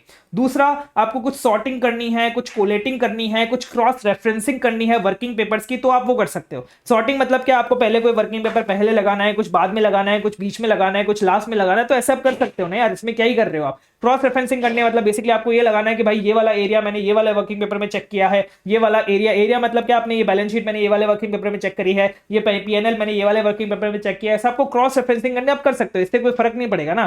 तो आप ये करना चाहो तो कर सकते हो, इसकी आपको छूट है। तीसरा, signing off on completion checklist relating to file assembly process, मतलब हमारे पास क्या चेकलिस्ट होती है, ऑडिटर के पास एक चेकलिस्ट होती है कि उसको पूरे ऑडिट के दौरान क्या क्या काम करना है, तो उसको वो चेकलिस्ट पे ना वो ऐसे ऐसे टिक टिक मारना पड़ता है कि अच्छा ये वाला काम मेरा हो गया, ये वाला काम हो गया, ये वाला काम हो गया। तो ऐसे ही फाइल असेंबली प्रोसेस की भी एक चेकलिस्ट होती है कि हाँ भाई ये फाइल असेंबली में आपको ये चीजें करनी है, तो वो चेकलिस्ट जो कंप्लीशन, जिसको हम कंप्लीशन चेकलिस्ट बोलते हैं, तो उस पर आप साइन ऑफ कर सकते हो। अब ये तो करना ही पड़ेगा ना यार, फाइल असेंबली कर रहे हैं तो हमने चेकलिस्ट बनाई है, तो वो इसीलिए बनाएंगे ना ताकि चेक कर सके हम सारे काम कर रहे हैं या फिर नहीं कर रहे। तो वो फाइनल, तो उन्होंने यही लिखा है कि आप साइन ऑफ कर सकते हो कंप्लीशन चेकलिस्ट पे, अगर आप करना चाहो तो आप साइन ऑफ भी कर सकते हो, तीसरी चीज आपको अलाउड है। चौथी चीज, जैसा मैंने आपको बताया कि कोई भी superseded drafts of working papers या फाइनेंशियल स्टेटमेंट्स हम इंक्लूड नहीं करते, तो आप उनको डिलीट कर सकते हो, आप उनको डिस्कार्ड कर सकते हो। कोई भी सुपरसीडेड डॉक्यूमेंटेशन है, कोई भी ड्राफ्ट वर्जन है, तो आप उसको डिलीट कर सकते हो। और एक बार आपने ये सारी चीजें कर ली और एक बार आपने पूरी ऑडिट फाइल बना ली, जिसको हम बोलते हैं फाइनल ऑडिट फाइल, उसके बाद आप कोई चेंजेस नहीं कर सकते हो 7 साल तक। जब तक आपको रिटेन करना है तब तक आपको उसको रिटेन करना है, और इन 7 साल में आप कोई भी चेंजेस नहीं कर सकते अपनी फाइनल ऑडिट फाइल में। ये बात ध्यान रख लेना। और ये फाइनल ऑडिट फाइल आपको 60 दिन के अंदर अंदर बनानी पड़ती है। 60 दिन के अंदर अंदर बनाने के बाद आप 7 साल में कोई भी चेंजेस नहीं कर सकते हो। ठीक है sir, I hope I am very clear with this. Yes sir, ये आपका आ सकता है, बहुत अच्छा क्वेश्चन बन सकता है ये आपका। कोई भी आपको एमसीक्यूज में कोई भी ऊपर नीचे ऑप्शन दे देंगे, बोलेंगे आप बताओ ये कर सकते हैं कि नहीं कर सकते हैं। ठीक है, यस सर। लास्ट टॉपिक है हमारा फॉर द डे, बस इधर ध्यान दीजिए। लास्ट टॉपिक है हमारा, क्या बोल रहा है ये बोल रहा है कंप्लीशन मेमोरेंडम और ऑडिट डॉक्यूमेंटेशन समरी के बारे में। इसका मतलब क्या हुआ कि आपने ये जो पूरी डॉक्यूमेंटेशन बनाई, ऑडिट डॉक्यूमेंटेशन, अब सपोज कोई लिस्टेड एंटिटी है, उसके इतने सारे डॉक्यूमेंटेशन होंगे, इतने सारे वर्किंग पेपर होंगे, अगर किसी को उसको रिव्यू करना हुआ तो वो कैसे रिव्यू करेगा, वो कहां से शुरू करेगा, वो कैसे पता लगाएगा कि भाई इसमें क्या क्या था, कैसे हुआ, क्या हुआ, वो इतना सारा कैसे पढ़ेगा। तो इसीलिए हम बनाते हैं कंप्लीशन मेमोरेंडम, मतलब एक शॉर्ट समरी, जैसे यहां पे लिखा है ना ऑडिट डॉक्यूमेंटेशन की एक समरी बनाते हैं। इसमें क्या बोल रहा है, auditor may find it helpful to prepare and retain as part of audit documentation a summary that describes, मतलब आप रख सकते हो एक summary जो describe करती है, क्या describe करती है, significant matters identified during the audit, क्या significant matters थे जो आपने identify किए during the audit and how they were addressed, कैसे आपने उनको address किया. Such a summary, अब इन summary से होगा क्या, such a summary may facilitate effective and efficient review and inspection, मतलब अगर किसी को रिव्यू करना है तो इफेक्टिवली एंड एफिशिएंटली वो रिव्यू कर सकता है, अगर किसी को इंस्पेक्शन करना है तो इफेक्टिवली एंड एफिशिएंटली इंस्पेक्शन कर सकता है. ये होते रहते हैं, रिव्यू इंस्पेक्शन होते रहते हैं. एंटिटी के खुद के कुछ क्वालिटी कंट्रोल सिस्टम होंगे, फिर बाहर से पीयर रिव्यू बोर्ड, जो क्वालिटी रिव्यू बोर्ड, ये सही यही सब तो रिव्यू करते हैं ऑडिट डॉक्यूमेंटेशन. तो उनको अगर रिव्यू करना हो, इंस्पेक्ट करना हो तो वो एफिशिएंटली एंड इफेक्टिवली रिव्यू कर सकता है अगर हमारे पास कोई ऑडिट डॉक्यूमेंटेशन समरी होगी तो. Of audit documentation particularly for large and complex audits में काम आता है क्योंकि इसमें बहुत बड़े बड़े डॉक्यूमेंटेशन होते हैं. तो आई होप आपको ये ऐसे 230 भी बहुत अच्छे समझ में आ गया होगा. एक इसका एमसीक्यू ये है कि हमारे ऑडिटर ने, हमारी जो पूरी एंगेजमेंट टीम थी ना, उसने क्या किया, उसने डॉक्यूमेंटेशन नहीं किया, उसने पूरे साल कोई डॉक्यूमेंटेशन नहीं किया, उसने सारे प्रोसीजर्स परफॉर्म कर लिए पूरी टीम ने, लेकिन डॉक्यूमेंटेशन नहीं किया. फिर जैसे ही हमारे ऑडिट रिपोर्ट को देने की बारी आई ना, फिर उन्होंने ऑडिट डॉक्यूमेंटेशन प्रिपेयर करना शुरू किया. उन्होंने बोला अच्छा 60 दिन में हमें प्रिपेयर करना है ना date of the audit report से, तो ठीक है हमें 60 दिन में अब हमारा ऑडिट डॉक्यूमेंटेशन हम लिखना शुरू करेंगे कि हमने क्या क्या प्रोसीजर्स परफॉर्म किए थे, अब हम एविडेंस को वहां पे लगाएंगे और अब हम हमारा ऑडिट डॉक्यूमेंटेशन प्रिपेयर करेंगे. तो ये सबसे बड़ी गलती है उनकी, ये ऐसा नहीं कर सकते. आपको audit documentation during the process of audit, through out the audit period, जब आप ऑडिट कर रहे हो उसके साथ साथ ही आपको ऑडिट डॉक्यूमेंटेशन बनाना पड़ता है. आप एक साथ सारा ऑडिट डॉक्यूमेंटेशन नहीं बनाते हो, क्योंकि आप साथ साथ में बनाओगे तब आप अच्छे से बना पाओगे, तब आप कोई चीज स्किप नहीं करोगे. इसलिए हम ऐसा बोलते हैं कि आपको ऑडिट डॉक्यूमेंटेशन है साथ साथ में बनाना है, near the date of audit report आप नहीं बनाओगे, ये गलत है. ठीक है, आपका एमसीक्यू आया हुआ है. एंड आपके क्वेश्चन तो मैंने सारे करवा लिए, बस 2 ही क्वेश्चन थे आपके ऐसे 210 में, बाकी कोई क्वेश्चन नहीं है. पार्ट 2 में आप देख लेना जो भी क्वेश्चन है ऐसे 200, 210 और 230 वो आपका होमवर्क है. आपको बस क्वेश्चन नंबर 9 जो है वो क्वेश्चन नंबर 9 नहीं करना है, वो ओल्ड कोर्स का है, वो आपके लिए रेलेवेंट नहीं है, तो आपको ये क्वेश्चन नंबर 9 नहीं करना है. तो चलिए अब सारी चीजें बहुत फटाफट से, ये तीनों एसेस जो हमने अभी खत्म किए वो तीनों एसेस हम जल्दी से डिस्कस कर लेते हैं कि हमने क्या क्या किया. सबसे पहले हमने एसे 200 डिस्कस किया, overall objectives of independent auditor and conduct of audit in accordance with SAs. इसमें हमने बात करी ऑब्जेक्टिव्स ऑफ ऑडिट के बारे में. ऑब्जेक्टिव ऑफ ऑडिट क्या है हमारा, रीजनेबल एश्योरेंस लेना. क्या रीजनेबल एश्योरेंस लेना कि financial statements are free from material misstatements. इसका मतलब क्या, फाइनेंशियल स्टेटमेंट्स आर एज पर applicable financial reporting framework. And ये रीजनेबल एश्योरेंस लेके रिपोर्ट दे दो कि फाइनेंशियल रिपोर्ट करना है हमें फाइनेंशियल स्टेटमेंट्स पे as per standards on auditing. ये करने के बाद इससे होगा क्या, कॉन्फिडेंस ऑफ यूजर्स बढ़ेगा इन फाइनेंशियल स्टेटमेंट्स. दूसरा हम बात कर रहे थे इनहेरेंट या फिर परमानेंट लिमिटेशंस ऑफ ऑडिट के बारे में. ऑडिटर जो है कभी भी एब्सोल्यूट एश्योरेंस नहीं ले सकता, किस बारे में कि फाइनेंशियल स्टेटमेंट्स में कोई भी मटेरियल मिसस्टेटमेंट नहीं है बिकॉज ऑफ दीज लिमिटेशंस. लेकिन एक बात याद रखना, these limitations are not a justification for auditor कि वो सेटिस्फाइड हो जाए विद लेस देन परसुएसिव या फिर कन्विंसिंग ऑडिट एविडेंस. आपको परसुएसिव कन्विंसिंग ऑडिट एविडेंस तो लेना ही पड़ेगा. अब क्या क्या लिमिटेशन है, सबसे पहला हमारे पास नेचर ऑफ फाइनेंशियल रिपोर्टिंग. क्यों, क्योंकि इसमें आपके बहुत सारे मैनेजमेंट जजमेंट लगते हैं फाइनेंशियल स्टेटमेंट्स को बनाने में. हमारे लिमिटेशंस ऑन इंटरनल कंट्रोल है, कोल्यूजन ऑफ एम्प्लॉय जो हमने बात करी थी, कोल्यूजन बिटवीन पीपल हो सकता है, इसलिए हमारा लिमिटेशन है जिसकी वजह से हमारा ऑडिट जो है वो सही नहीं होगा. दूसरा है timeliness of financial reporting and balance between benefit and cost. हमें बेनिफिट और कॉस्ट के बीच में बैलेंस बना के चलना पड़ता है, एक को ऊपर एक को नीचे हम ऐसा नहीं कर सकते हैं. अब इसमें एक और बात ध्यान रखना, मैटर ऑफ डिफिकल्टी, टाइम और cost is not in itself a valid basis for auditor to omit an audit procedure. मतलब डिफिकल्टी, टाइम और कॉस्ट के बेसिस पे आप एक ऑडिट प्रोसीजर को ओमिट नहीं कर सकते जिस ऑडिट प्रोसीजर के लिए कोई अल्टरनेटिव नहीं है, या फिर अल्टरनेटिव है तो उससे आपको less than persuasive audit evidence मिलने वाला है. तीसरा हमारे पास इनहेरेंट लिमिटेशन है नेचर ऑफ ऑडिट प्रोसीजर्स. क्यों ऑडिट प्रोसीजर्स, क्योंकि there are practical and legal limitations. Practical limitation in terms of sampling and legal limitation क्या, मैनेजमेंट को फोर्स नहीं कर सकते कोई भी इंफॉर्मेशन देने के लिए. नेक्स्ट हमारा टॉपिक आता था प्रोफेशनल स्केप्टिसिज्म का. ये क्या बोलता है कि हमें एक ऐसा एटीट्यूड रखना है जिसमें हमें क्वेश्चनिंग माइंड रखना है. क्वेश्चनिंग माइंड रखना है, ऐसा क्वेश्चनिंग माइंड जो अलर्ट हो उन कंडीशंस के लिए जिन कंडीशंस में पॉसिबल मिस स्टेटमेंट हो सकती है ड्यू टू फ्रॉड और एरर. एंड ये दोनों रख के, क्वेश्चनिंग माइंड रख के, अलर्ट टू कंडीशंस रख के हमें क्रिटिकल असेसमेंट करना है ऑडिट एविडेंस का. अब ये प्रोफेशनल स्केप्टिसिज्म में हमें किसको अलर्ट, मतलब किस कंडीशंस के लिए हमें अलर्ट रहना है. सबसे पहले उन कंडीशंस के लिए जहां पे ऑडिट एविडेंस एक दूसरे को कॉन्ट्राडिक्ट कर रहे हैं, रिलायबिलिटी ऑफ डॉक्यूमेंट्स पे क्वेश्चन आ रहा है. अगर ये दोनों चीजें, मतलब पॉसिबिलिटी ऑफ फ्रॉड हो सकती है, अगर पॉसिबिलिटी ऑफ फ्रॉड है तब हमें एडिशनल ऑडिट प्रोसीजर्स परफॉर्म करने हैं अदर देन एसेस. मतलब एसेस वाले तो करने ही है, एडिशनल ऑडिट प्रोसीजर्स और करने हैं. अब अगर आप रिड्यूस करना चाह रहे हो रिस्क को, कौन से रिस्क को, इन 3 रिस्क को अगर आप रिड्यूस करना चाहते हो तो आप मेंटेन करो professional scepticism throughout the audit. कौन से 3 रिस्क है? सबसे पहला है overlooking unusual circumstances, unusual circumstances को इग्नोर करना, अवॉइड करना। दूसरा है over generalising when drawing conclusions, over generalize करना जब आप कंक्लूजन बना रहे हो। एंड तीसरा है using inappropriate assumptions in determining NT of audit procedures, inappropriate assumptions use करना जब आप nature, timing and extent of audit procedures को डिटरमाइन कर रहे हो।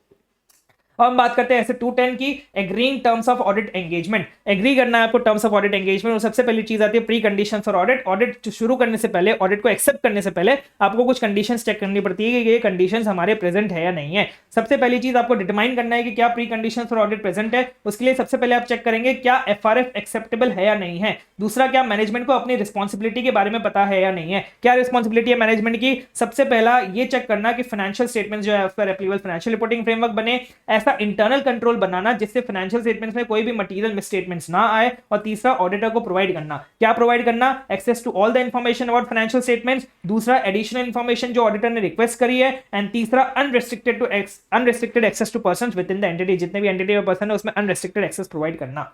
ये हो गया। अब हम बात करेंगे agreement on audit engagement terms. जो भी हमारे ऑडिट एंगेजमेंट टर्म्स है उनमें हमें एग्रीमेंट लेना पड़ता है मैनेजमेंट का। ये जो एंगेजमेंट लेटर है ये ऑडिटर सेंड करता है मैनेजमेंट को, क्लाइंट को, टू अवॉइड एनी मिसअंडरस्टैंडिंग। इसमें क्या क्या आता है? सबसे पहले हमारी रिस्पॉन्सिबिलिटी आती है। हमारी रिस्पॉन्सिबिलिटी क्या है? Objective and scope of audit of financial statements and expected form and content of financial statements. इसमें हमें एक और लाइन इंक्लूड करनी पड़ती है कि कुछ कुछ सर्कमस्टेंसेस ऐसे हो सकते हैं जिसमें हमारी एक्चुअल ऑडिट रिपोर्ट जो है वो एक्सपेक्टेड फॉर्म एंड कंटेंट से डिफर कर जाए।